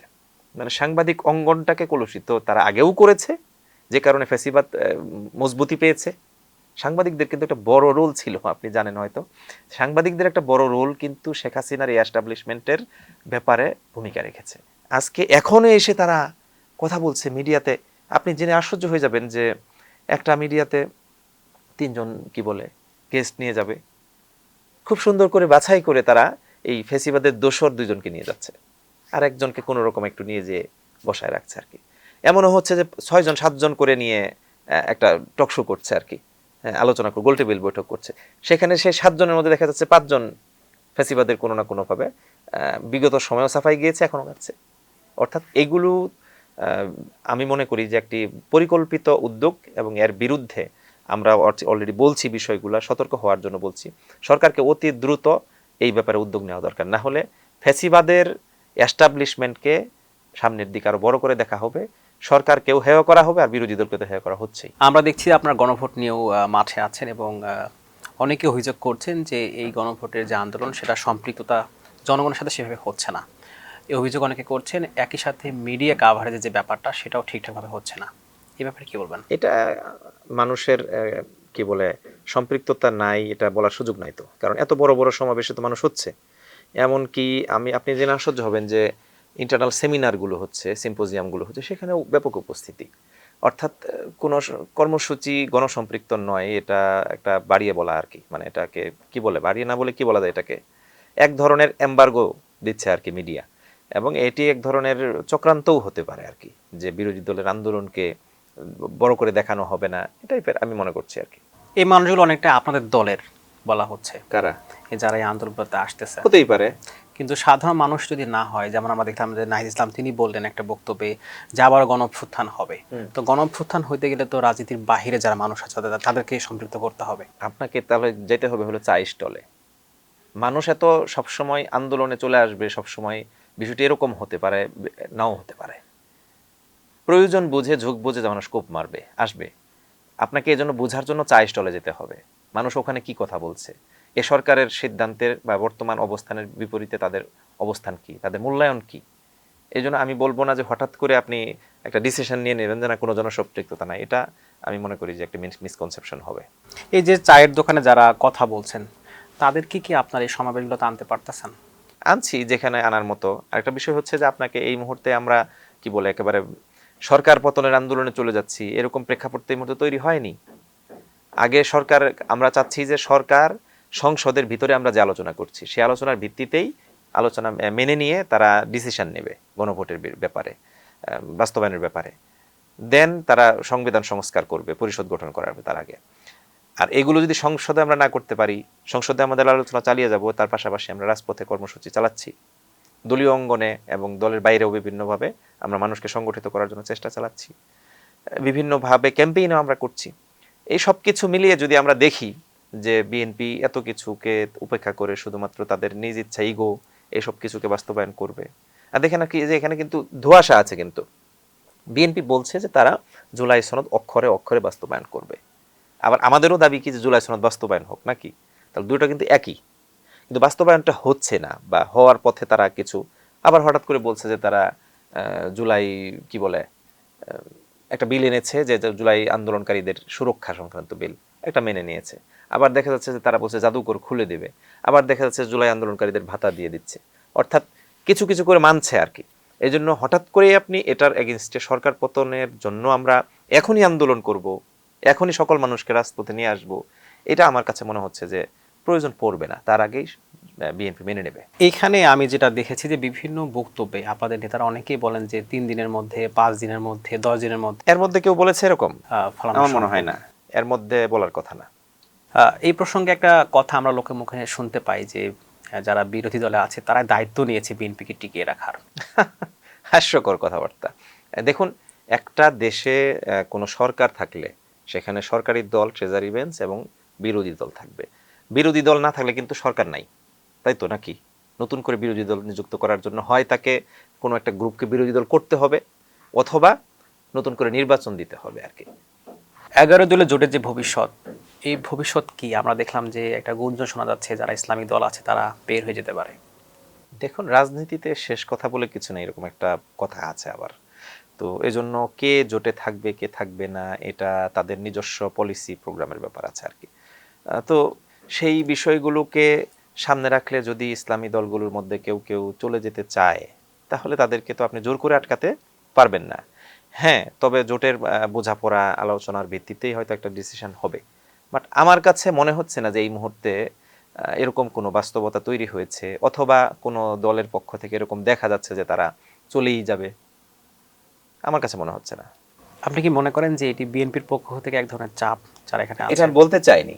আমাদের দেশে এটি দুঃখজনক সত্য যে বিগত সময়েও আমরা দেখেছি যে বিএনপি এবং জামাতের যে জোট ছিল সেই জোটকে ভাঙার জন্য আওয়ামী লীগের পক্ষ থেকে পেইড এজেন্ট হিসেবে বিভিন্ন জন ভূমিকা রেখেছে, এবং এখনো যে সেই টাইপের কোনো কাজ হচ্ছে না এটা বলা যাচ্ছে না কিন্তু আর কি। বাট এটি দুঃখজনক হবে। রাজনীতিতে এই টাইপের কূটকৌশল না থাকুক, এটাই তো আমরা চাই। গণতান্ত্রিক পন্থায় প্রত্যেক দল, প্রত্যেক গ্রুপ, এলাই তারা চলবে। এটা নিয়ে আমি আমারটা না গুছিয়ে না চিন্তা করে তাদের নিজেদের কিন্তু বহু ভাঙন টাঙন ধরে যাচ্ছে আর কি, সেই দিকে না তাকে অপরের ঘর ভাঙবো এই টাইপের নোংরা মানসিকতা যদি বর্তমান কেউ করে থাকে, তাহলে তাদেরকে মানুষ ভালোভাবে নেবে না। আমরা দেখেছিলাম যে ত্রয়োদশ জাতীয় সংসদ নির্বাচনের আগে নির্বাচনগুলো যেগুলো ছিল সেখানে অনেক সময়ই যারা চরমনায় তারা বিভিন্ন ফতোয়া কেন্দ্রিক বিভিন্ন জটিলতা সৃষ্টি করতো আপনাদের বিরুদ্ধে, আপনারা যেমনটা বলেন। তো এই নির্বাচনে আমরা তেমনটা দেখতে পাই নাই। তো তারা যদি চলে যায় সেক্ষেত্রে আবারও ফতোয়া কেন্দ্রিক যে ব্যাপারগুলো সেগুলো আসবে কিনা, এবং সেই পরিস্থিতি সামাল দেওয়ার জন্য আপনাদের কোনো প্ল্যান পরিকল্পনা আছে কিনা? দেখুন, এটা একটা হাস্যকর বিষয়। বাংলাদেশে আলেম ওলামাদের মধ্যে সবাই না, যারা রিয়েল আলেম তারা এটা করে না, বাট কেউ কেউ মুখ ফসকে নানান কথাবার্তা বলে নিজেদের মধ্যেই। এটি মানে সামগ্রিকভাবে যে তার নিজেরও ক্ষতি হচ্ছে, মানে তার যে মানে টোটাল বিষয়টা তো তার ইসলাম, ইসলামী আন্দোলন, ইসলামী তাহাজিব তমদ্দুন, এটা তো ব্যক্তি আপনি আমি আলাদা আলাদা না, সবাই মিলে আমরা আর কি। এখন এই জন্য আপনি যেটুকু আমার বিরুদ্ধে বলতেছেন এর দায়টা কিন্তু আপনার উপরও পড়ছে। আপনার ইসলামের বিরুদ্ধে মানুষ হাসাহাসি করছে, যারা সেকুলার তারা এগুলো দেখে কিন্তু হাসে, তার একই ফ্রেমে বাঁধে। হ্যাঁ, যে কি রে এই এরকম, অর্থাৎ তাহলে ইসলামটা এরকম, এটা ধরে নেয় আর কি তারা আর কি। তো সেটা আমার মনে হয় যে বোঝা উচিত সবাইকেই, সকল ভাগ, সকল দল, সকল গ্রুপ সবাইকেই বোঝা উচিত আর কি। এবং আই থিঙ্ক আগামী দিনে আপনি বলছিলেন আর কি যে একটু কমেছে, এবং আগামী দিনে এটা আরো কমে যাবে ইনশাল্লাহ। বাংলাদেশে যদি কেউ ইসলাম কায়েম করতে চায় সেক্ষেত্রে মানে ঐক্যবদ্ধভাবে না হলে শুধুমাত্র জামাত বা শুধুমাত্র ইসলামী আন্দোলন বা শুধুমাত্র খেলাফত মজলিস এটা কি পারবে? না, তা না, এখানে ইসলামের ওরকম করে আলাদা করে বলার সুযোগও নাই আর কি। সবাইকে নিয়েই আমরা করব, এবং সবাই একমত হবে, হয়ে যাচ্ছেও, আস্তে আস্তে তো হয়েই যাচ্ছে। আজকে দেখুন যে জামাতের সাথে যে পরিমাণ দল মিলে আমরা এখন 11 দলে আছি আর কি, এটা কিন্তু বিগত সময় ছিল না, এত বৃহৎ আকারে ছিল না আর কি। এবং চরমোনায়ও কিন্তু একটা পর্যায় পর্যন্ত এসেছিল, হয়তো তারা একটা বিষয় একমত হতে পারে নাই ভোটের অঙ্গনে। এর অর্থ এই নয় যে এখন তারা এই বিরোধী দলকে ব্যর্থ করার জন্য মিশন নিয়ে নেমেছে, এরকম কি কোনো কর্মসূচি তাদের দেখেছেন? না, তা কিন্তু দেখেন নাই। এবং আমি ফিল করি যে এটা এ কারণেই যে জামাত যদি এই মুহূর্তে ব্যর্থতার পরিচয় দেয়, ইসলামিক অঙ্গন যদি ব্যর্থতার পরিচয় দেয়, তাহলে তার দায়ভার কিন্তু যে সকল ইসলামিক ব্যক্তি, দল, সবার উপরই পড়বে আর কি। সেই জায়গাটাকে সামনে রেখে আমরা এই মুহূর্তে বলতেই পারি যে আগামী দিনে একটা বৃহৎ প্ল্যাটফর্মে সবাই আসবে, এবং সেই প্ল্যাটফর্ম নিয়েই আমরা রাষ্ট্র ক্ষমতায় ইসলামকে নিয়ে আসতে পারবো ইনশাআল্লাহ। এই যে আপনারা ছাড়া এখানে যারা ইসলামিক দল আছেন তাদের যদি ভোট সংখ্যা চিন্তা করি তাহলে আপনাদের কথা হলো যে খুব একটা বেশি না। তো সেই জায়গা থেকে আপনারা যখন আপনাদের জোট শরিক যারা আছে তাদেরকে বেশি কিছু দিয়ে ফেলেন, আপনাদের তৃণমূল পর্যায় থেকে একদম অনেক প্রশ্নই আসে। তো এই বিষয়গুলো আপনাদের মধ্যেও সমালোচনা সৃষ্টি করে কিনা? আছে, সমালোচনা তো থাকবে, প্রত্যাশা মানুষের থাকবে। তবে আমাদের দলের একটা ব্যতিক্রম ঘটনা কি জানেন, যে খুব বেশি অসন্তোষ, তারপরে হলো যে মেনে না নেওয়ার প্রবণতা, চলে যাওয়া, মানলাম না, বিদ্রোহ করলাম, এই টাইপের প্রবণতা খুব কম আমাদের দলের মধ্যে। অর্থাৎ দলীয় হাইকমান্ড যখন একটা ডিসিশন নিয়ে ফেলে আর কি, তখন তাদের মধ্য থেকে যদি কারোর মনেও হয় যে এটা আমাদের দলের স্থানীয় পলিসির সাথে যাচ্ছে না, তারপরেও তারা মেনে নিয়ে সুন্দরভাবে কাজ করে, সমস্যা হয় না। এই যে আপনারা বুঝতেছেন যে হচ্ছে ইসলাম কায়েম করতে গেলে সবাইকে নিয়েই করতে হবে এই বিষয়টা, কিন্তু আপনাদের যারা নেতাকর্মী আছেন তৃণমূল পর্যায়ে তারা এই বিষয়টা বুঝতে পারতেছে না। এটা কি পলিটিক্যাল ইমেচুরিটি কিনা? না না না, এরকম বুঝতে পারছে না, বিষয়টা এরকম না। দেখুন, আমি তো বললামই যে এক একটা এলাকার স্থানীয় পলিসি, স্থানীয় বাস্তবতা ভিন্ন ভিন্ন, হ্যাঁ, সবকিছু মিলিয়ে এই সংগঠন ডিসিশন নিচ্ছে বৃহত্তর স্বার্থে। হয়তো মনে হচ্ছে যে আপাতত তাদের স্বার্থটা দেখা হচ্ছে না, কিন্তু অবশ্যই সার্ভে করে দেখা হয় যে তাদের স্বার্থটাই বড় নাকি ওই স্বার্থটা বড়। এদের বড় স্বার্থটাকে গ্রহণ করতে গিয়ে হয়তো কিছু কিছু ক্ষুদ্র বিষয় তো একটু ছাড় দিতে হবে। সেটা আমাদের দলের লোকেরাও বুঝছে না, একেবারে বিষয়টা এরকম না। আমি তো বলেছি যে সকল জায়গায়, সব ক্ষেত্রে, সব সময় এরকম হচ্ছে এরকম না। মাঝে মধ্যে কোথাও কোথাও হয়তো একটু ভুল বোঝাবুঝি হচ্ছে, মত দ্বিমত হচ্ছে, এরপরে ফাইনালি একটা কনক্লুশনে কিন্তু পৌঁছাচ্ছি আমরা। কেন, আমরা যখন ইসলামী আন্দোলন বাংলাদেশের সাথে আমরা জোটে আসন ভাগাভাগি করলাম, তখন তো আমাদের অনেক আসন খুবই সম্ভাবনাময় আসন। আপনি দেখেন যে এই, আপনি ছোট করেই বলি আর কি, আমাদের এখন যিনি বিরোধী দলের চিফ হুইপ নাহিদ ইসলাম, তার যে আসনটা, এটাতে আমাদের অ্যাডভোকেট আতিকুর রহমান ভাই, শ্রমিক কল্যাণ ফেডারেশনের কেন্দ্রীয় সভাপতি, তিনি প্রার্থী ছিলেন আর কি, এবং খুবই তিনি সম্ভাবনাময় একজন ব্যক্তি। তার মানে অ্যাক্টিভিটিতে তিনি নির্বাচিত হয়ে আসবেন, এটাই স্বাভাবিক ছিল আর কি। বাট তখন জোটের স্বার্থে, সামগ্রিক আন্দোলনের স্বার্থে নাহিদ ইসলামকে সেখানে প্রার্থী করা হলো। এখন সেটাকে মেনে নেয় নাই, তারা কি সবাই কাজ করে নাই একসাথে? আচ্ছা দেখেন, যে পল্টনে, হ্যাঁ, আমাদের প্রার্থী ছিলেন অ্যাডভোকেট হেলাল ভাই, তিনি মির্জা আব্বাসের এগেনস্টে নির্বাচন করছেন এবং ব্যাপক জনপ্রিয় অবস্থায় আছেন আর কি।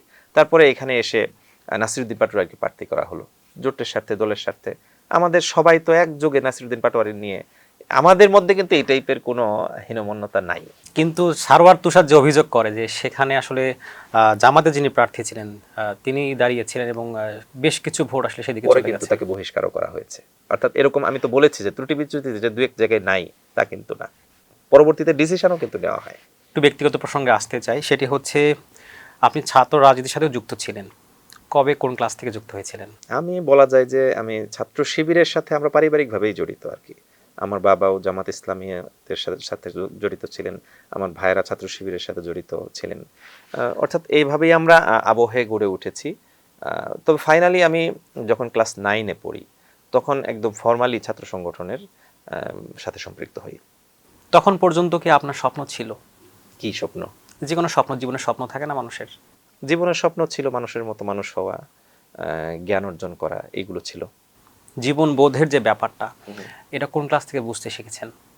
জীবন বোধ তো এটা মানুষের স্বাভাবিক বোধ যেমন সৃষ্টি হয় সেই সময় থেকেই। তো আমাদের ফ্যামিলিগতভাবে সবাই একটু খুবই আর্লি এজ থেকে আমরা পড়ালেখা, জ্ঞান বোঝা এগুলো শুরু করি আর কি। ম্যাক্সিমাম ক্ষেত্রে এরকম হয়েছে আর কি আমাদের। আপনি হাফেজে কোরআন, তো আমরা তো জানি যে ছাত্র শিবিরের কেন্দ্রীয় সভাপতি যারা আছে তাদের মধ্যে শুধুমাত্র বোধহয় আপনি একাই। সবাই হাফেজ কম বেশি। তারপরেও মানে কোন ক্লাস থেকে হিপস করেছিলেন? আমি হেফজ করেছি ক্লাস 6 শেষ করার পর। এরপরে হেফজ শেষ করে এসে সরাসরি ক্লাস 9-এ শুরু করি পড়া। এই যে 5 পর্যন্ত পড়লেন, তারপরে পর্যন্ত। 6 পর্যন্ত, তারপরে হিপসে কেন গেলেন? এটা আমার মায়ের একটা স্বপ্ন ছিল আমাকে হিপস পড়াবেন। আমাদের বাংলাদেশে যে কালচারটা হয় আর কি, যে মা বাবার একটা টার্গেট থাকে যে তার সন্তানকে হিপস পড়াবেন। অবশ্যই এটি খুবই অ্যাপ্রিসিয়েটেবল একটি বিষয়, কারণ কোরআনকে হিপস করা এটা তো আল্লাহ রাব্বুল আলামিনের একটি টার্গেট। তিনি বলেছেন ইন্না নাহনু নাযালনা যিকরা ওয়া ইন্না লাহু লাহাফিজুন, এবং তিনি কিভাবে করবেন সেটাও বিভিন্ন জায়গায় আছে আর কি। তো সেই জায়গায় আমি হিপস পড়তে গেছি আমাদের বাবা মার কি বলে ইচ্ছায়। কেমন সময় লেগেছিল? 5 বছর। এরপরে হিপস শেষ করে সে কোন ক্লাসে ভর্তি হলেন? ক্লাস 9-এ সরাসরি। আমি তখন বড় হয়ে গেছি। আমাকে আর ক্লাস 7-এ বা 8-এ ভর্তি করাটা পরিবার মনে করেছে যে এটা কেমন দেখায় এত বড় একটা ছেলে। তখন আমাদের ফ্যামিলিতে একটা ভালো দিক আছে, স্পেশালিস্ট আছে। কেউ ম্যাথ স্পেশালিস্ট, কেউ ইংলিশ স্পেশালিস্ট, কেউ অ্যারাবিক স্পেশালিস্ট। তখন সবাই মিলে একটা সিদ্ধান্ত নিল যে কাজ করি, তাকে আমরা ক্লাস 9-এ ভর্তি করে দিই, আমরা একযোগে সবাই তাকে অ্যাসিস্ট করব, এরপরে সে চালায় যেতে পারবে। মাদ্রাসায় ভর্তি হয়েছিলেন? মাদ্রাসা এরপরে কলেজ? না, আমি দাখিল পাশ করেছি 2005-এ। এরপরে আমি এলাকা থেকে ঢাকায় চলে আসি, তামিরুল মিল্লাত কামিল মাদ্রাসা ঢাকা যাত্রাবাড়ি যেটা, সেখান থেকে 2007-এ আলিম পাশ করি। এরপরে অনার্স? অনার্স রাজশাহী বিশ্ববিদ্যালয়ে চলে গেছি 7-8 সেশনে population science and human resource development বিভাগে ভর্তি হয়েছি। তার মানে আপনি ইন্টারে সায়েন্সে ছিলেন? হ্যাঁ, দাখিল আলিম সায়েন্স। এরপর তো অনার্সও তো সায়েন্সেরই, বিজ্ঞান অনুষদের অধিভুক্ত একটি ডিপার্টমেন্ট পপুলেশন সায়েন্স।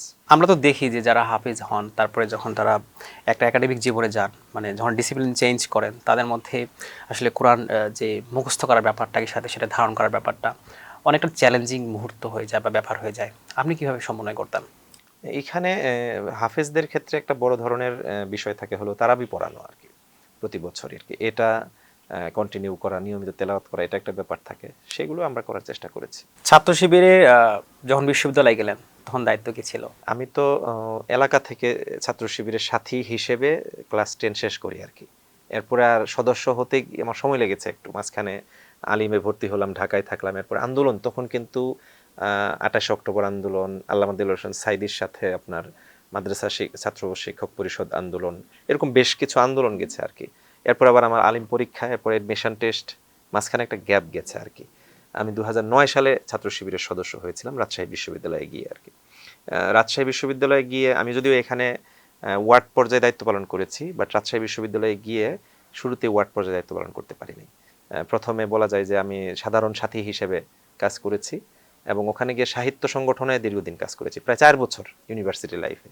এরপরে আমাকে হল সংগঠনে নিয়ে আসা হয়েছে, হলে দায়িত্ব পালন করেছি, সেক্রেটারি সভাপতি, এরপরে ইউনিভার্সিটি শাখায় দায়িত্ব পালন করেছি। আমরা তো যেমনটা বলতে শুনি অনেকেই যে শিবিরের ক্যান্টনম্যান খ্যাত ক্যাম্পাস হচ্ছে রাজশাহী বিশ্ববিদ্যালয়। তো আপনি যখন গেলেন তখন কি কি দেখলেন? দেখেন, এটা একটা মিথ, ক্যান্টনমেন্ট রাজশাহী না। আমার মনে হয় যে ছাত্র শিবিরের আমার পর্যন্ত যে ক্যালকুলেশন এবং এখনকার ক্যালকুলেশন হয়তো ভিন্ন, তখনও আমাদের সবচেয়ে বেশি জনশক্তি ছিল ঢাকা বিশ্ববিদ্যালয়ে, জাহাঙ্গীরনগর বিশ্ববিদ্যালয়ে, এরপর রাজশাহী বিশ্ববিদ্যালয়, ইসলাম বিশ্ববিদ্যালয়, এরকম ছিল আর কি। বাট ওই যে কি বলে এটাকে, যে হল ভিত্তিক সংগঠন যেটা আর কি, হল ভিত্তিক পলিটিক্স, সেটা কিছুটা রাজশাহীতে বেশি ছিল। এবং বিশ্ববিদ্যালয়ের পার্শ্ববর্তী এলাকা, আবার এটাও খেয়াল করতে হবে যে অন্যান্য ইউনিভার্সিটিগুলো এরকম এরিয়া ভিত্তিক এত সুন্দর গোছালো ছিল না, বিধায় পরিবেশ ভালো ছিল না। হ্যাঁ হ্যাঁ হ্যাঁ হ্যাঁ, বিধায় রাজশাহী বিশ্ববিদ্যালয়টা হাইলাইট হয়েছে সবসময় আর কি। আবার এটা একটা কি বলে সরকারেরও বা বিভিন্ন সময় যারা সেকুলার ছিল তাদেরও একটা এজেন্ডার বিষয় থাকতে পারে। যে রাজশাহীতে অনেক শিবির আছে। হ্যাঁ, এটা বলে তাই তো করেছে রাজশাহী বিশ্ববিদ্যালয় শিবির, সরকার টেলিভিশনে তারপরে কি বলে আর কি সাংবাদিক সম্মেলন করে সরকার প্রধানের পক্ষ থেকে বলা হচ্ছে গুলি করে মেরে ফেলো, এই টাইপের কথাও হয়েছে, মেরেও ফেলেছে। আমাদের ইউনিভার্সিটির সেক্রেটারি শরীফুজ্জামান নোমানীকে হত্যা করা হয়েছে 2009 সালে। এরকম আর অনেকগুলো ঘটনা ঘটেছে। এরপর আমি সিটিটিসিতে গ্রেপ্তার হয়েছি, ওখানে আমাকে বলছে আর কি যে এই রাজশাহী বিশ্ববিদ্যালয় থেকে আসছে, তোমাদের রাজশাহী বিশ্ববিদ্যালয় থেকে সব নেতা হয় কেন আর কি। তাই আমি বলছি দেখেন রাজশাহী বিশ্ববিদ্যালয় থেকে কয়জন আর অন্যান্য ইউনিভার্সিটি থেকে কয়জন, এটা তো বিষয় না। আরেকটা বিষয় আপনাকে বলে রাখি আর কি, ইসলামী ছাত্র শিবির বা জামাত ইসলামীর এরকম কোনো রিজিয়ন ভিত্তিক, স্থান ভিত্তিক, প্লেস ভিত্তিক কোনো সিদ্ধান্ত নাই যে অমুক জায়গা থেকে সব দায়িত্বশীল হবে। বিধায় দেখবেন যে ঢাকা ইউনিভার্সিটি বা অন্যান্য ইউনিভার্সিটি থেকে আমাদের দায়িত্বশীল হয়েছে, কলেজ থেকে, মাদ্রাসা থেকে দায়িত্বশীল হয়েছে। জাতীয় বিশ্ববিদ্যালয়ের একজন জনশক্তি, আমার আগে যিনি সভাপতি ছিলেন আমাদের সালাউদ্দিন আইয়ুব ভাই, এমপি গাজীপুর 4, তিনি ঢাকা কলেজের স্টুডেন্ট ছিলেন। তারও কিছুদিন আগে আতিকুর রহমান ভাই, বর্তমানে শ্রমিক কল্যাণ ফেডারেশনের কেন্দ্রীয় সভাপতি, তিনি তামিল মিল্লাত কামিল মাদ্রাসার স্টুডেন্ট ছিলেন, তিতুমির কলেজের স্টুডেন্ট ছিলেন। আমার পরে যিনি কেন্দ্রীয় সভাপতি রাজিবুর রহমান পলাশ ভাই, তিনি কারমাইকেল কলেজের স্টুডেন্ট ছিলেন। এইটা ছাত্র শিবিরের মধ্যে নাই। তারপরেও একটা মানে আমরা শুনতে পাই এরকম ভাইব যে ঢাকা বিশ্ববিদ্যালয় করাম, রাজশাহী বিশ্ববিদ্যালয় করাম, চট্টগ্রাম বিশ্ববিদ্যালয় করাম, এবং জামাত ঠিক করে দেয় পরবর্তীতে কে কেন্দ্রীয় সভাপতি হবে। অবাস্তব, কথার কথা। এটা হলো যে আপনার ফেসবুকে চলে, প্রতি বছর দেখবেন যে ছাত্র শিবিরের যখন সেট আপ হয় তার আগ মুহূর্তে কয়েকদিন ব্যাপী আলোচনা চলছে কে হবে ভবিষ্যৎ কেন্দ্রীয় সভাপতি, সেক্রেটারি জেনারেলি কেন্দ্রীয় সভাপতি হয়ে যাচ্ছে না, অনেকবার হয়নি, অনেকেই হয়নি। কি হয়েছে তাতে? যারা এই কি বলে কথার কথা তথাকথিত পদবঞ্চিত, তাদের কাছে গিয়ে জিজ্ঞেস করেন এগুলো নিয়ে তাদের মধ্যে কোনো মার্কাট অবস্থা আছে কিনা। নাই। আমি যেটি বলতে চাচ্ছিলাম, একটু খেয়ে হারিয়ে ফেলেছিলাম, যে ছাত্র শিবির এবং জামাত ইসলামের মধ্যে আমি পদে যে দায়িত্ব পালন করব, আমি মজলিসে শুরা সদস্য হব, আমি কেন্দ্রীয় সভাপতি হব, আমির হব, এই টাইপের চিন্তাধারাটা এই সংগঠনটার মধ্যে নাই। আর অনেকেরই হয়তো নাই। তারা বরঞ্চ চিন্তা করে আমি একজন ইউনিট সভাপতি হিসেবে ভূমিকা রাখছি, আমি একজন কালচারাল অ্যাক্টিভিস্ট হিসেবে ভূমিকা রাখছি, লেখক হিসেবে ভূমিকা রাখছি। এই কম্প্রিহেন্সিভ ভূমিকার মাধ্যমে আমরা ইসলামী আন্দোলন এদেশের তাহাজিব তমদ্দুনকে সমুন্নত করার জন্য, ইসলামকে সমুন্নত করার জন্য ভূমিকা রাখছি। এটাই আমাদের মূল কনসেপ্ট। ইসলামী ছাত্র শিবির অথবা জামাত ইসলামের মধ্যে তারা নেতৃত্বের যে প্রতিযোগিতা বা তৈরি হওয়ার যে প্রতিযোগিতা নাই, নেতৃত্ব থেকে দূরে থাকার মনোভাব আছে। মানে কেউ কখনো এরকম ইসলামী ছাত্র শিবির বা জামাত ইসলামের মধ্যে যে আমারে পদে নিয়ে আসো এই টাইপের কথা বলেছে হয়তো কালে ভদ্রে দুই একজন পাওয়া যাবে, এবং তারা যে কি পরিমাণ বোকা এটা বলে বোঝানো যাবে না আর কি। তবে এই আন্দোলনের একটা মূল স্পিরিট হচ্ছে যেটি ইসলামিক স্পিরিট, যে কাউকে পদে নিয়ে আসার পর সে এখান থেকে পালিয়ে যায় না, পালিয়ে যাবেন, এটা ইসলামের নীতি না। এজন্য দেখবেন যে যিনি আমির হচ্ছেন, যিনি সভাপতি হচ্ছেন, তিনি যখন আমির হয়ে যাচ্ছেন, সভাপতি হয়ে যাচ্ছেন, তখন তিনি সর্বোচ্চ সক্ষমতা দিয়ে সেই পদটাকে অন করেন। আপনাদের শিবিরে যারা আছে তাদের যে দায়িত্বের ব্যাপারগুলো প্রত্যেক বছর চেঞ্জ হয়, মানে এটা কি প্রোগ্রেসিভ নাকি হচ্ছে ডিমোশনও হয়? ডিমোশনও হয়, বাদ দেওয়া হয়, অনেকেই হয়তো দায়িত্ব পালন করছেন না, ধারাবাহিকভাবে আগায়ও যাচ্ছেন, এরকমই আর কি। ধরেন এরকম থাকে না এরকম যে সভাপতি ধরা হয় যে প্রথম, তারপরে সেক্রেটারি, তারপরে অন্য অন্য যেগুলো আছে। তো এক্ষেত্রে যখন আপনারা বাছাই করছেন একজন দায়িত্বশীলকে বা নেতাকে, সেক্ষেত্রে তার যে সাংগঠনিক ফর্মুলা, একই সাথে অন্য কোনো অপশন না পাওয়ার কারণেও অনেকদিন ধরে একটা জায়গায় থেকে গেছে, তাকেই সামনে দিচ্ছেন, এরকম কোনো অভিজ্ঞতা আছে দুই কিনা? জায়গায় তো কিছু ত্রুটি বিচ্যুতি হবেই, বাট এগুলো নিয়ে আমাদের সংগঠনের মধ্যে খুব বেশি কি বলে কথা চালাচালি আছে বলে আমার কাছে মনে হয়। আমি ঢাকা ইউনিভার্সিটিতেই ধরেন এরকম আমাদের অসংখ্য ঘটনা ঘটেছে যে সাধারণত ছাত্র শিবিরের ক্ষেত্রে অনেকেই সারা দেশে মনে করে যে লোক অফিস সম্পাদক সে পরবর্তীতে সেক্রেটারি হবে না, হয়নি। অফিস সম্পাদক তিনি বিদায় হয়ে গেছেন, অথবা অফিস সম্পাদককে অন্য একটা দায়িত্ব দেওয়া হয়েছে, অন্য একটা সম্পাদককে এসে সেক্রেটারি করা হয়েছে, সাংগঠনিক সম্পাদক করা হয়েছে, এরকম হচ্ছে, কোনো সমস্যা। ইভেন আপনি জেনে আরেকটা বিষয় আশ্চর্য হয়ে যাবেন, ছাত্র শিবিরেই মনে হয় এটা সম্ভব। সেটা হচ্ছে যে একজন হয়তো অফিস সম্পাদক ছিল, সে তার বাস্তবতা প্রয়োজন তুলে ধরে সভাপতির সাথে বা সেক্রেটারির সাথে কন্ট্যাক্ট করেছেন, যোগাযোগ করেছেন, এবং তিনি বলেছেন যে আমাকে আসলে এই দায়িত্বটা আর কন্টিনিউ করিয়েন না, আমাকে এমনি একজন সদস্য হিসেবে রেখে দেন, এরকম দেখা গেছে যে সে শিক্ষা বিভাগে বা কোনো একটা HRM এরকম কোনো একটা সেক্টর নিয়ে তিনি কাজ করছেন, হিডেন থেকে যাচ্ছেন, এইদিকে আর মেইন স্ট্রিমে তিনি কাজ করছেন না, কোনো সংকট নাই। আরও মজার ব্যাপার হচ্ছে জামাত ইসলামীতে এই লোক এবছর আমির, পরের বছর তিনি, পরে 2 বছর পরে তিনি নায়েবে আমির, আবার দেখা যাচ্ছে এই লোক সেক্রেটারি, আবার নায়েবে আমির, আবার তিনি নিচে চলে আসছেন। অহরহ ঘটনা আর কি এইগুলা নিয়ে কোনো কি বলে, অর্থাৎ এই সংগঠনের ভিতর যে সৌন্দর্যগুলো এগুলো নিয়ে বাহিরে খুব বেশি আলোচনাও জামাত করে না, ভিতরেও যে কোনো অসন্তোষ আছে এরকমও না। এখানে তো অন্য মানে যারা সংগঠন করে না, মানে ক্যাডার ভিত্তিক, তারা তো মানে কোনোভাবে নেতৃত্ব পাওয়ার কোনো জায়গা নাই, স্পেস নাই। বিষয়টি ওরকম নয় আর কি। আমাদের সংগঠনের দায়িত্বে আসার বিষয়গুলো তো সংগঠনের জনশক্তিদের ভোটে, প্রত্যক্ষ ভোটে কিন্তু হয় আর কি। এই জন্য কখন কে দায়িত্বে চলে আসবে অথবা কাকে আনা হবে না এই টাইপের প্রেডিকশন করার সুযোগ নাই আর কি। তাৎক্ষণিক ভোট হয় এবং সেই ভোটগুলো খুবই স্বচ্ছ, জবাবদিহিতার মাধ্যমে সেগুলো বাস্তবায়ন করা হয়। এই ভোটগুলো যে কেউ হতে এই পারে। ভোটগুলো কি সবাই দেখতে পারে, ওপেন হয়? ভোট কেন দেখবে সবাই? প্রয়োজন পড়লে দেখাতে হবে, সংরক্ষিত থাকে। কেউ যদি দেখতে চায় সেক্ষেত্রে হ্যাঁ, প্রয়োজন যদি পড়ে যে কোথাও এটা নিয়ে এমন সংকট তৈরি হয়েছে যে এই ভোট প্রকাশ না করলেই এই সংকট সমাধান হবে না, আমার জানা মতে এখন পর্যন্ত এই সংকট হয় নাই, ভবিষ্যতে হলে হতে পারে, সেই সময় এটা সামনে আসবে। ধরেন এখানে বাইরে থেকেই কেউ আসতেছে না নেতৃত্বে, একই সাথে আপনি বলছিলেন যে বাইরে কেউ- থেকে আসছে না বলতে কি? যারা শিবির করে না আর কি, যেমন আমরা যদি বিএনপির ছাত্রদের কথা বলি বা অন্য ছাত্র সংগঠনের কথা বলি, অনেক সময় আমরা দেখতে পাই যে যারা ট্রেন্ডে থাকে বা তারা অনেক সময় যুক্ত হওয়ার পরে অনেক সময় মূল দলে চলে আসে। অসংখ্য উদাহরণ আছে, ছাত্র শিবির করে নাই কিন্তু জামাতের দায়িত্বশীল, অসংখ্য। এটা না না, শিবিরের ক্ষেত্রে বলছি, শিবিরের ক্ষেত্রে মানে ওই ক্যাডার ভিত্তিক জায়গায় না থাকলে তো সে কখনোই না না না, এটা তো একটা সাংগঠনিক পলিসি আছে না যে সে ইসলামী ছাত্র শিবিরের সদস্য, কি বলে, সমর্থক হবে কি কর্মী হবে, এরপরে সাথী প্রার্থী হবে, সাথী হবে, সদস্য প্রার্থী হবে, সদস্য হবে। এটা তো একটা ধারাবাহিক প্রক্রিয়া, এটা তো সংগঠনের সৌন্দর্য। তারপরে ধরেন একটা ক্লাসের মধ্যে যখন অনেক ছাত্রই থাকে, তারা তো আর পরস্পরের মানে শত্রুটা, সেখানে তো একটা প্রতিযোগিতা থাকে। কিন্তু যখন ছাত্র শিবির একই জায়গায় অনেকগুলো ছেলে থাকে, মানে তাদের জায়গা তো নেতৃত্বের যে ব্যাপারটা, মানে সেখানে যদি কোনো প্রতিযোগিতা না থাকে, কম্পিটিশন না থাকে, তাহলে দিন শেষে আসলে আপনি কোয়ালিটি ফুল যে নেতৃত্ব সেটা কি পাবেন? না না, এখন পর্যন্ত ছাত্র শিবিরের এরকম হয়েছে নাকি যে কোয়ালিটি নিয়ে খুব সংকট হয়েছে? হয়নি, বরঞ্চ সবচেয়ে কোয়ালিফাইড স্টুডেন্টরাই আমাদের নেতৃত্বে এসেছে। আপনি লাস্ট দেখেন না কেন যে ঢাকা ইউনিভার্সিটিতে সভাপতি হয়েছে, সেক্রেটারি হয়েছে, ধারাবাহিকভাবে সকল সেক্রেটারিয়েট রেজাল্ট 3.5 এর উপরে, সবার 4-এ 4, 4-এ 3.9 এরকম পেয়েছে। এটা তো একাডেমিক, কিন্তু না মানে একাডেমিক না শুধুমাত্র, তাদের সামগ্রিক কোয়ালিটিও আছে। এখন ছাত্র শিবির অনেকেই মনে করে কি জানেন, অন্যান্য ছাত্র সংগঠনের সাথে কম্পেয়ার করে, অন্যান্য ছাত্র সংগঠন কে সবচেয়ে মারদাঙ্গা, কে সবচেয়ে বড় বক্তৃতাবাজ, এই টাইপের বিষয়গুলো সব সময় মূল্যায়ন করে আর কি। ছাত্র শিবির সেরকম না।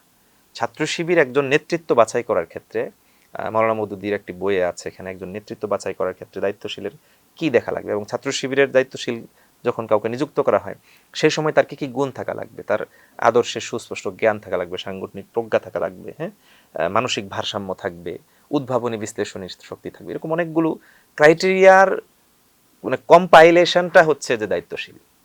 আপনি মনে করেন কিনা যে একজন ছাত্র শিবির করে 14-15 বছর ধরে এরকম, তো সে প্রথম থেকে আপনাদের সর্বোচ্চ মানের যে জনশক্তি আপনি যেমনটি বলছিলেন সদস্য, তো তাকে রাখতে গিয়ে এবং তাকে দায়িত্ব দিতে গিয়ে একটা সময় গিয়ে সে জেলা অথবা মহানগর পর্যায়ে বড় দায়িত্বশীল বা নেতা হয়ে গেছে, কিন্তু কোয়ালিটির জায়গা থেকে তার বিষয়ে অনেক প্রশ্ন আছে।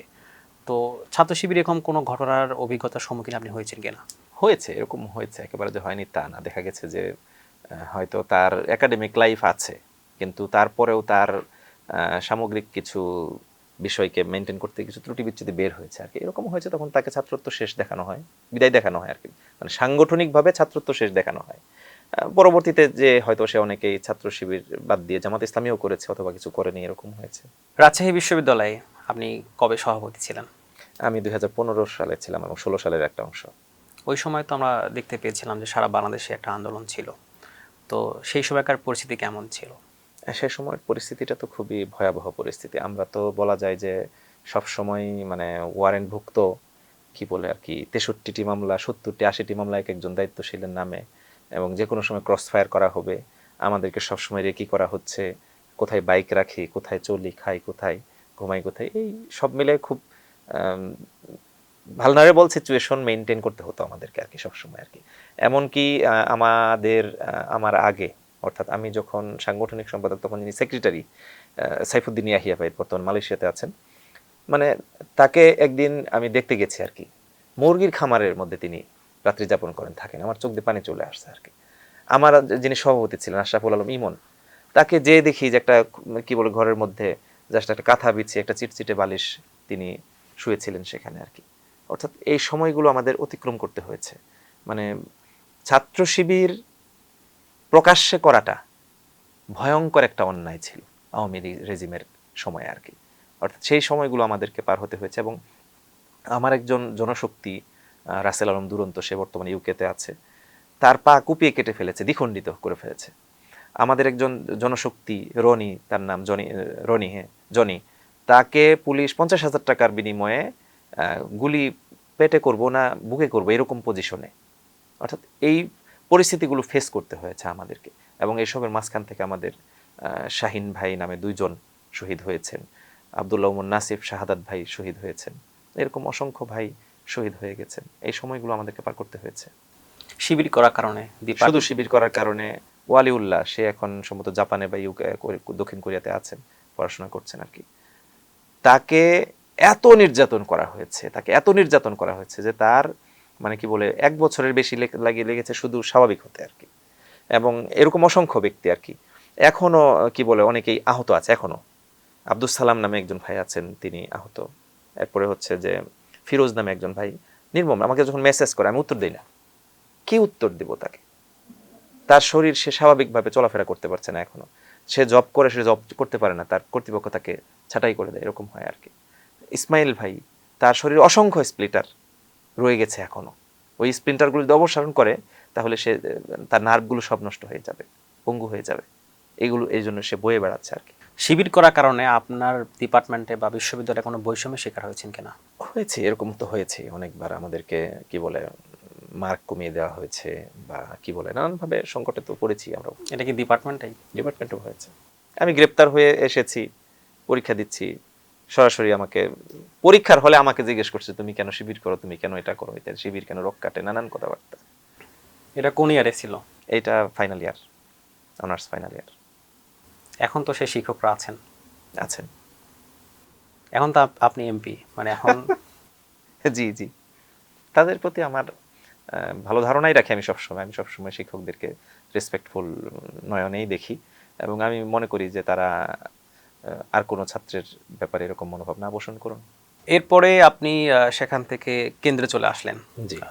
তো আপনার কি ইচ্ছা ছিল কি না যে আপনি ছাত্র শিবিরের সভাপতি হবেন, তাই থেকে যাবেন? না, দেখুন আমার পরিবার খুব আর্থিক কষ্টে অভাব অনটনে ছিল আর কি, এবং এই জন্য আমার বাবার পক্ষ থেকে নির্দেশনাটা এরকম ছিল যে অনার্স করার পরে চাকরিতে ঢুকে যেতে হবে, মাস্টার্স আর করার দরকার নাই, পরবর্তীতে দেখলে মানে সুযোগ হলে কখনো করবো আর কি। কিন্তু যখন সংগঠন আমাকে দায়িত্ব দিয়ে দিল, সাংগঠনিক সম্পাদক যখন করলো, তখন আব্বা বলল যে তাহলে সংগঠনের কাছ থেকে ছুটি নিয়ে যখন ছুটি দেবে তখন তুমি চাকরিতে ঢুকে যাবে। এবং যখন সভাপতি করে ফেললো আর কি, তখন ওই একই, এর মাঝখানে তো আমার বাবা ইন্তেকাল করেন। এরপরে আমি কেন্দ্রে আসবো না, মানে এটা আমার পক্ষে সম্ভব না।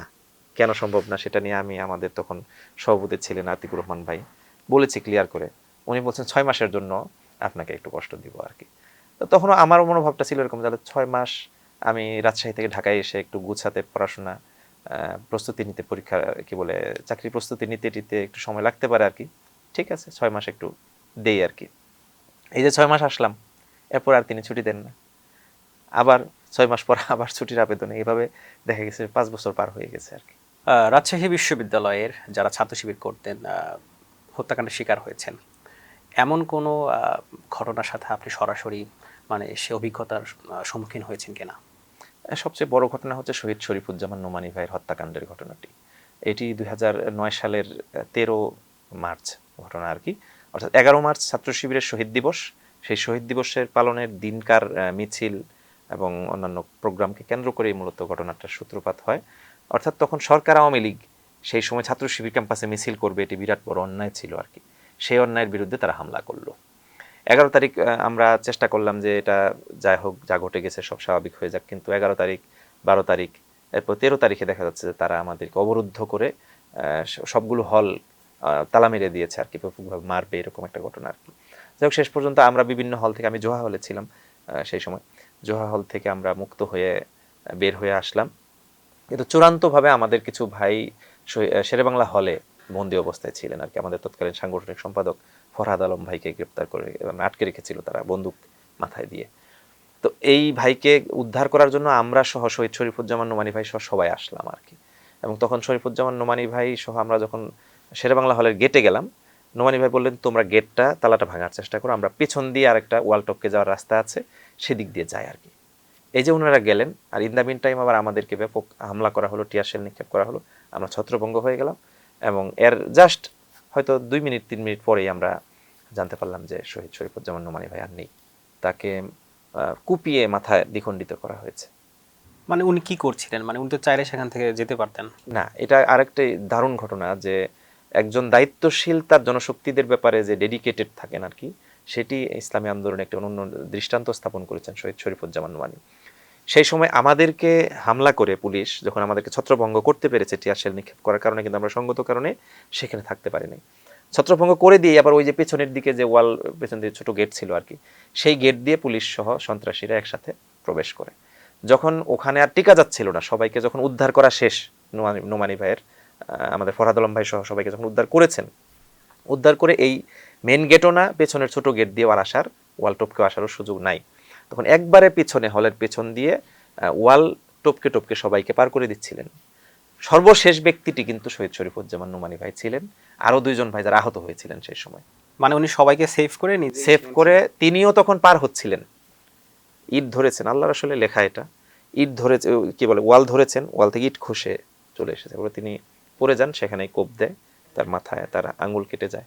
এরকম নির্মম ঘটনাগুলো ঘটে। আপনার শেরপুর একে এখন পর্যন্ত কি কি কাজ করা হয়েছে? এখন পর্যন্ত দেখুন, আমাদের তো উন্নয়ন বৈষম্য চলছে, যেগুলো আমরা পেয়েছি সেগুলো। উন্নয়ন আবার বৈষম্য হয় কিভাবে? উন্নয়ন বৈষম্য বলতে আপনার যে বরাদ্দগুলো আসার কথা, সে বরাদ্দ, উন্নয়ন কেন্দ্রিক যে বরাদ্দগুলো আসার কথা, সেগুলো আমরা পুঙ্খানুপুঙ্খভাবে পাচ্ছি না। যেমন টিআর কাবি খার বরাদ্দ একটা এসেছে সবার জন্য, পরবর্তীতে আবার দেখা যাচ্ছে যে বিএনপির জন্য এর চেয়ে 4 গুণ বেশি এসেছে, আমাদের জন্য আসে নাই। এরপরে দেখা যাচ্ছে যে আমরা আবেদন করছি জিআর সাধারণ রিলিফ, যেটা আর কি রিলিফ বরাদ্দ, সেটা আমাদের অ্যালাউ করছে না, তাদেরটা আসছে। এই টাইপের হচ্ছে আর কি। তো এজন্য আমাদের শেরপুরবাসী কিছুটা বঞ্চিত হচ্ছে আর কি। তো তথাপিও আমাদের কাছে যা যা বরাদ্দ এসেছে সেগুলো শতভাগ বাস্তবায়ন করার জন্য যে মনিটরিং ব্যবস্থা রাখা দরকার সেটা আমরা রেখেছি এবং আলহামদুলিল্লাহ বাস্তবায়ন করেছি। এই বরাদ্দগুলো ছাড়াও আপনাদের তো নির্বাচন ইশতেহার ছিল বেশ কিছু, অনেকেই ব্যক্তিগতভাবেও দিয়েছেন, তো সেগুলো নিয়ে আপনার প্ল্যান পরিকল্পনা কি? হ্যাঁ, দেখুন, নির্বাচনী ইশতেহার তো এই মুহূর্তে সরকারে যেহেতু আমরা নাই, আমরা তো এই ইশতেহার বাস্তবায়ন করতে পারবো না। কিন্তু আমরা আমাদের দলীয় কি বলে উদ্যোগ আছে, বিভিন্ন এনজিও, বিভিন্ন সামাজিক সংস্থা, যেগুলো যেখান থেকে যেভাবে সম্ভব সেগুলো আমরা করার চেষ্টা চালাচ্ছি। এটা কি দলে বাইতুল মাল থেকে করবেন?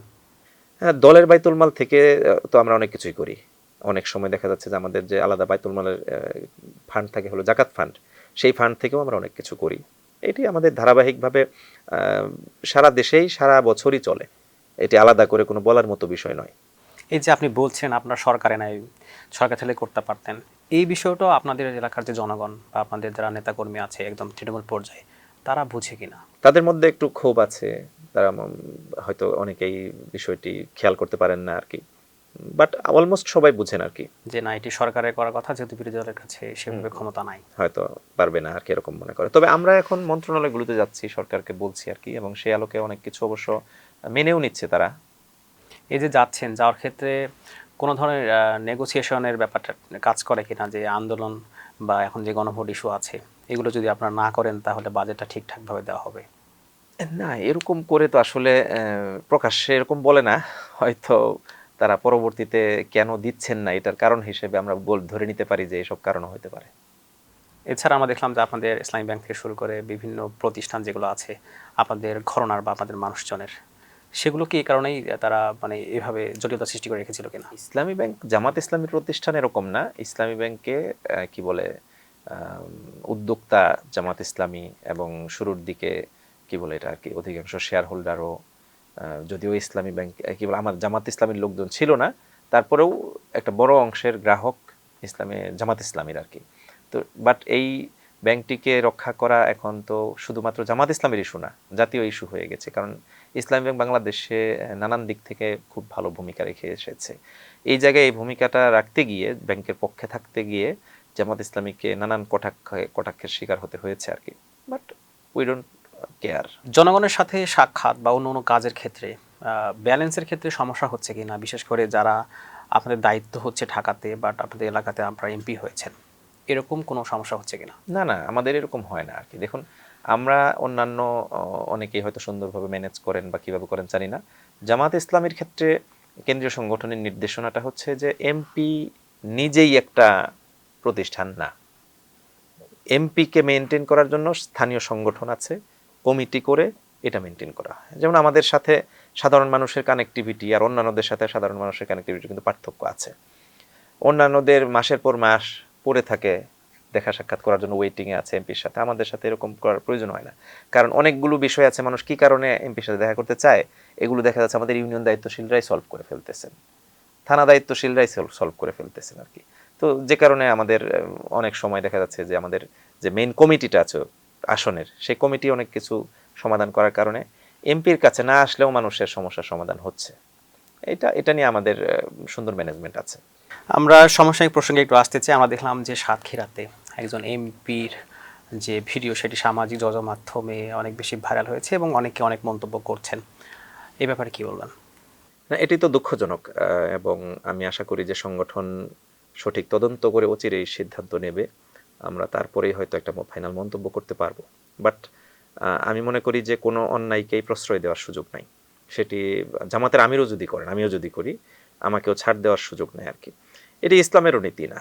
অনেকেই বলছেন যে উনি বিবাহিত। এই বিষয়টি আগে থেকে যদি সবাই জানতো তাহলে হয়তো এতদূর পানি ঘোলা হতো না। আমরা দেখলাম যে যখন ঘটনা উৎপন্ন হলো তখন বলা হলো এটা এআই, কিন্তু আমি পরবর্তীতে এটাকে বলা হলো যে না, তার স্ত্রী। না, এখানে যারা না জেনে না বুঝে এআই বলেছেন, তাদেরকেও আমি বলবো যে তারা ভুল করেছেন, সতর্ক হওয়া উচিত ছিল। আবার হুজুগে অনেকেই এই এআই কেউ হয়তো প্রথমে প্রকাশ করে দিয়েছে, সেটা ধুমায় শেয়ার করে করে চলছে আর কি। এটা তো আমাদের একটা সামগ্রিক সংকট, এই জাতির এটা একটা বড় ধরনের সংকট। এই সংকটের মধ্যে আমরাও আছি, আমাদের জনশক্তিরাও এই সংকটের মধ্যে আছে আর কি, যে হুজুগে চলে সব সময় আর কি। এটা ঠিক হয়নি। এক কথায় আমার কথা যে যারা বলেছে যে এআই, আমি যখন প্রথম এটা জানতে পেরেছি, দেখেছি আমাদের একটা গ্রুপে আলোচনা হচ্ছিল, তখন আমি তাৎক্ষণিক বলেছি যে এটা এআই না, এবং এটা নিয়ে যারা এআই প্রচার করছেন তাদেরকে থামানো উচিত। এবং আলটিমেটলি ঘটনা যেভাবে দেখানো হয়েছে হয়তো সেরকম নাও হতে পারে, অথবা যেটা দেখানো হয়েছে সেটার চেয়ে আরো ভয়ঙ্করও হতে পারে। এজন্য হুট করে এখনই একেবারে ফাইনাল ডিসিশন নিয়ে ফেলবেন, এরকম আমি মনে করি না যে জাস্টিস হবে এটা। আমাদের যদি সামাজিক প্রেক্ষাপটের কথা বলি, আমরা দেখতে পাই যে দ্বিতীয় বিবাহের যে ব্যাপারগুলো খুব বেশি একটা সুখকর না। সে জায়গা থেকে অনেকেই সমালোচনা করছেন যে তিনি না করলেও পারতেন। একই সাথে বয়স নিয়েও বলছেন যে খুবই ছোট বয়সের। যদিও আমরা দেখেছি নবী করিম সাল্লাল্লাহু আলাইহি ওয়াসাল্লাম তিনি অল্প বয়সে আয়েশা রাদিয়াল্লাহু তাআলা আনহাকে বিয়ে করেছিলেন, কিন্তু আমাদের সমাজ প্রেক্ষাপট তেমন না। দুইটা বিষয় এখানে আর কি। একটা হচ্ছে যে বিয়ের বয়স সীমা নিয়ে এখন যেরকম আলোচনা করা হয়, এটা তো একটা অবাস্তব। কারণ বিয়ের বয়স সীমা আল্লাহ রাসূল সাল্লাল্লাহু আলাইহি সাল্লাম যেভাবে করেছেন সেটাই ফিক্সড। মানে আপনাকে বয়ঃপ্রাপ্ত হওয়ার পর বৈবাহিক জীবনে আবদ্ধ হওয়ার সুযোগ দেওয়া হয়েছে আর কি। এর অর্থ এরকম নয় যে 18-30 এরকম ফিক্সড করে দেওয়ার কোনো বাধ্যবাধকতা আছে। হ্যাঁ, এটা রাষ্ট্রীয় আইন কাঠামো, এটাকেও মানতে হবে। বাট ফ্যাক্ট অ্যান্ড ভ্যালিড বলে একটা বিষয় আছে, সেই ঘটনা আপনাকে মেনে নিতে হবে। সেকেন্ড হচ্ছে যে এখানে আমি এটা তো শুরুতেই বলেছি যে তিনি বিয়ে করে ভালো করেছেন খারাপ করেছেন, সেটার চেয়েও বড় বিষয় হচ্ছে যে এখানে ঘটনাটাকে আপনি কোনোভাবে, আমি মনে করি না যে খুব ভালোভাবে দেখার সুযোগ আছে। আমি দলের জামাত ইসলামীর কেন্দ্রীয় যারা দায়িত্বশীল আছেন তাদেরকেও আমি অনুরোধ করব যে একেবারেই, এবং এটি ঘটেছে বিগত দিনে, কখনোই ইনজাস্টিস হয়নি, একবারে সঠিক তদন্ত করে জামাত পুঙ্খানুপুঙ্খু সিদ্ধান্ত নিয়েছে, বাস্তবায়ন হয়েছে। এরকম বহু ঘটনা ঘটেছে। জামাতের কেন্দ্রীয় নায়েবে আমির পর্যায়ের লোকদেরকেও দেখেছি আমরা যে তাদের এই টাইপের ছোটোখাটো ঘটনার কারণে রুকনিয়াত বাতিল হয়ে গেছে, দায়িত্ব থেকে অব্যাহতি দেওয়া হয়েছে, তারা পুরোপুরি সংগঠন থেকে বহিষ্কার হয়েছেন, এরকমও হয়েছে। এই বিষয়টিকে নিয়ে আমরা দেখলাম যে আপনাদের লোকেরাই অনেকে বলছেন যে উনি এখন এমপি, ওনার হয়তো মানে প্রাইভেসির ব্যাপারগুলো আরও মানে ভালোভাবে শক্তিশালীভাবে নজর রাখা লাগতো। এ ব্যাপারে কি বলবেন? না না, অবশ্যই এটি আমি মনে করি যে ভয়ঙ্কর একটি বিষয়। আজকে রাত্রে তো সারা রাত আমরা এটা নিয়ে ঘুমাতে পারি না, রিয়েল ঘটনাটা উদ্ঘাটনের জন্য আর কি, যে কি তখন আমাকে একজন একটা ভয়ঙ্কর ভিডিও পাঠিয়েছে যে কিভাবে স্পাইং হতে পারে। আমি আজকে এই জন্য আমার এলাকায় কি বল কল কনফারেন্সিং করলাম আর কি, যে আমার বাসা, আমার অফিস সব কিছুকে সুরক্ষিত রাখা, যখন তখন যাকে তাকে রুমে ঢুকতে দেওয়া, কেউ কোথাও, কারণ ইদানিং একটা ছোট্ট পেনের কোনায় একটা স্পাই ক্যামেরা লাগানো যায়, কোথাও একটা বাথরুমের ভিতরে একটা স্পাই ক্যামেরা লাগিয়ে দিল আর কি। এই সব কিছু মিলে প্রাইভেসির দরকার আছে, অবশ্যই সেটাকে সুরক্ষা দেওয়া সরকারের দায়িত্ব। তবে আমি আবার এটাও দোষ দিব আর কি, যিনি জিএম নজরুল ইসলাম, উনি এটা বেশ কয়েকদিন আগের ঘটনা, তিনি এটি আইনের দ্বারস্থ হন নাই। এবং উনি বলছিলেন যে এরা হচ্ছে 13 তারিখে ঘটেছে এবং সেখানে তিনি বলেছেন বিয়ে হয়েছে মনে হয় 17 তারিখে না কত জানো, 17 জুন, 17 কিন্তু জুন। এই ঘটনা উনি বলেছেন যে 13 জুলাই 13 সম্ভবত। জুলাইয়ের ঘটনা, হ্যাঁ। তো উনি সেখানে অভিযোগ করেছেন যে তার কাছে চাঁদাও নেওয়া হয়েছে। তো চাঁদা নেওয়া হলো, এই ব্যাপারটি তো অবশ্যই এটি মিডিয়াতে আমার আসার কথা কাছে ছিল। খুবই কাঁচা কাজ মনে হয়েছে, এবং তিনি, আমি তো শুরুতেই বলেছি আর কি যে আমার কাছে মনে হয়নি যে এইটুকুর মধ্যে সীমাবদ্ধ, আরো সময় নিয়ে বিস্তারিত বিশ্লেষণ করে জানতে হবে। অন্যায় জামাত ইসলামীর আমিরও যদি করেন, আমি রাশেদুল ইসলামও যদি করি, এটাকে সংগঠন ডিফেন্ড করবে, মানে কি বলে আর কি, ছোট করে দেখবে, আমি মনে করি না যে এটি জামাত ইসলামের চরিত্র, এবং জামাত ইসলামের সঠিক সিদ্ধান্তটি নিবে। তার ব্যাপারে যদি দোষ তিনি করে থাকেন, এবং এখন পর্যন্ত যেটুকু আমার মনে হয়েছে নিঃসন্দেহে তিনি দোষী। এই যে ঘটনা, এর মধ্য দিয়ে আপনি বিশ্বাস করেন কিনা বা মনে করেন কিনা যে জামাতের লোকজন নেতৃত্ব পর্যায়ে থেকে ভুল করতে পারে? অবভিয়াসলি মনে করি, আমি তো সেটা বললামই যে আমিও ভুল করলে হতে পারে না, ভুল করতে পারি না। আপনি বলছিলেন যে জামাতের নেতৃত্ব পর্যায় থেকেও ভুল হতে পারে। তো এই সংগঠনের সিদ্ধান্ত তো আপনারাই নেন। তো অনেক সময় দেখা যায় যে সংগঠনের একটা সিদ্ধান্ত যখন নেওয়া হয়, ভুল যদি কেউ বলে সেটি ভালোভাবে দেখা হয় না, মানে সংগঠনেরও ভুল হতে পারে কিনা সিদ্ধান্তের জায়গা থেকে? অবশ্যই হতে পারে, সামগ্রিকভাবে কোনো একটা মিস ইনফরমেশন, মিসকনসেপশন তৈরি হতে পারে আর কি। বাট এটাকে কি বলে, অবশ্যই একটা সংগঠন যখন ডিসিশন নিয়ে ফেলে, সেই ডিসিশনের উপর তো তারা চলতে থাকে। হ্যাঁ, সেই চলতে থাকা একটা ডিসিশনকে ওই মুহূর্তেই আপনি সিদ্ধান্ত কিছুক্ষণ আগেই নিলেন, এখন তো দল সংগঠন, তাই না? সামগ্রিকভাবে সংগঠন তো যখন তৃণমূলের লোকেরা তো আস্থা রাখে তো কেন্দ্রীয় নেতৃত্বের উপর বা ওই সুপ্রিম লিডারের উপর, তখন সেই আস্থার ভিত্তিতে তারা সাপোর্ট করে, সেটার উপর শক্ত অবস্থানে থাকে, ডিফেন্ড করে আর কি। কিন্তু এর অর্থ এই নয় যে পরবর্তীতে সেই সিদ্ধান্তটি ভুল প্রমাণিত হলে কেন্দ্রীয় যারা ভুল করলো আর কি, বা সুপ্রিমরা যারা ভুল করলো, অধস্তনরা এটা নিয়ে কোনো কি বলে আবার উল্টা অবস্থানে চলে গেছে, এরকম হবে না। তারা প্রশ্ন তুলে না, কিন্তু আপনারা স্বীকার করেন কিনা যে এই সিদ্ধান্তটা ভুল ছিল? বললাম তো আপনাকে যে সেটা সংগঠন এরকম বহু বিষয় হয়তো পর্যালোচনা করে সিদ্ধান্ত নিয়েছে কোনটা ভুল কোনটা সঠিক। না, ধরেন যে একটা সিদ্ধান্ত আপনারা নিয়েছেন, ঘটনার অনেক পরে গিয়ে আপনারা বুঝতে পেরেছেন, পরবর্তীতে কি আপনারা সেটা স্বীকার করেন? অবশ্যই স্বীকার করি। এরকম উদাহরণ আছে? এই মুহূর্তে হয়তো মনে পড়ছে না, কিন্তু হয়তো বিশ্লেষণ করলে পাওয়া যাবে। ধরেন জেলা পর্যায়ে বা উপজেলা পর্যায়ে যে কোনো একটা সিদ্ধান্ত হয়েছে, এবং অনেক সময় আমরা সামাজিক মাধ্যম যদি ঘাঁটি, আপনাদের নেতাকর্মী যারা আছেন তারা অনেকেই লেখেন যে এটা সংগঠনের সিদ্ধান্ত, এটা মানতেই হবে। কিন্তু পরবর্তীতে দেখা যায় যে সেটা বায়াসনেস বা কোনোভাবে সেটা মানে প্রভাবিত করা হয়েছে, কিন্তু সেটা ভুল ছিল। কিন্তু এই যে সংগঠনের দোহাই দিয়ে এটাই সিদ্ধান্ত সঠিক বা এটা ইবাদতের মতো একটা বিষয়, এই ব্যাপারটিকে আপনি কিভাবে দেখেন? না দেখুন, আমরা তো ইসলামী আন্দোলন করি, আমাদের প্রতিটা ওয়াক্ত, প্রতিটা স্টেপ ইবাদত, এটা আমরা জানি, ইসলাম যারা চর্চা করেন আর কি। তো সুতরাং আমরা সংগঠনের কার্যক্রম করছি, সেটাও তো ইবাদত। এখন সংগঠনের সার্কুলারের আনুগত্য করা, নির্দেশনা আনুগত্য করা, এটাও তো ফরজ, এটাই আমরা জানি আর কি, এটাই আমরা ইসলামের অনুসৃত পদ্ধতি আর কি মানি। তো সেটা তো আমরা আপনাকে, আমি ভুল তো আগে জানতে পারি নাই, তো যতক্ষণ পর্যন্ত না জানতে পারছি তখন তো এটাও ফরজ হিসেবে আমি মেনেছি। কিন্তু এরপরে যদি জানতে পারি যে সেটা ভুল ছিল, সেটা আমরা সাংগঠনিকভাবেই তখন আবার নির্দেশ দিয়ে থাকি। এবং সাংগঠনিকভাবে নির্দেশ না দিলেও আপনি যদি জানতে পারেন যে এটা ভুল, তাহলে তো এটা জনশক্তিরা বা তাৎক্ষণিক স্থানীয় দায়িত্বশীলরা তাদের মতো করে ডিসিশন নিতে পারে। আপনি মনে করেন কিনা যে জামাতের জেলা বা হচ্ছে মহানগর যে জায়গাগুলো আছে সেখানে কিছুটা হলেও বায়াসনেস কাজ করে? এটা এভাবে এককভাবে হুট করে একটা ভাষায় বলে ফেলার সুযোগ নাই, কারণ সেখানে সূরা আছে, প্রত্যেকটা স্টেপে আমাদের সূরা আছে, সূরাই সিদ্ধান্ত হয়। হ্যাঁ, বলতে পারেন যে সেই পুরো সূরাটা স্থানীয়ভাবে ভুল করতে পারে, হ্যাঁ সেটাও করতে পারে আর কি, এবং সেগুলোর সংশোধন করেই তো আজকে এ পর্যন্ত এসেছে সংগঠন। বিরোধী দল হিসাবে আপনারা কোন প্ল্যানে এগুচ্ছেন? আমরা আমাদের বিরোধী দলের নেতার মুখ থেকে প্রথম থেকেই শুনেছি বা আমাদের বক্তব্য ক্লিয়ার করেছি যে এই সরকারকে সহযোগিতা করব ততটুকু যতটুকু প্রয়োজন। প্রয়োজনটা কতটুকু? ভালো কাজে সহযোগিতা। তাআওয়ানু আলাল বিররি ওয়াত তাকওয়া ওয়ালা তাআওয়ানু আলাল ইসমি ওয়াল উদওয়ান, এই যে নীতিটা আল্লাহ রাব্বুল আলামিন বলেছেন, সেই নীতির আলোকেই কিন্তু আমরা এখনো পর্যন্ত আছি। সরকার কোনো ভুল করলে তার বিরুদ্ধে আমরা শক্ত অবস্থানে চলে যাচ্ছি, আবার সরকার অনেক ভালো সিদ্ধান্ত নিচ্ছে, সেসব কিছুকে আমরা বাহবা জানাবো না, এরকম কৃপণতা, এরকম কি বলে দ্বিচারিতা আমরা করব না, করিনি কখনোই। এখন পর্যন্ত সেই পথে আমরা আছি। আশা করি যে আমাদের অবস্থানের আলোকে সামনের দিনে আমরা আরো গুছিয়ে কাজ করবো ইনশাআল্লাহ।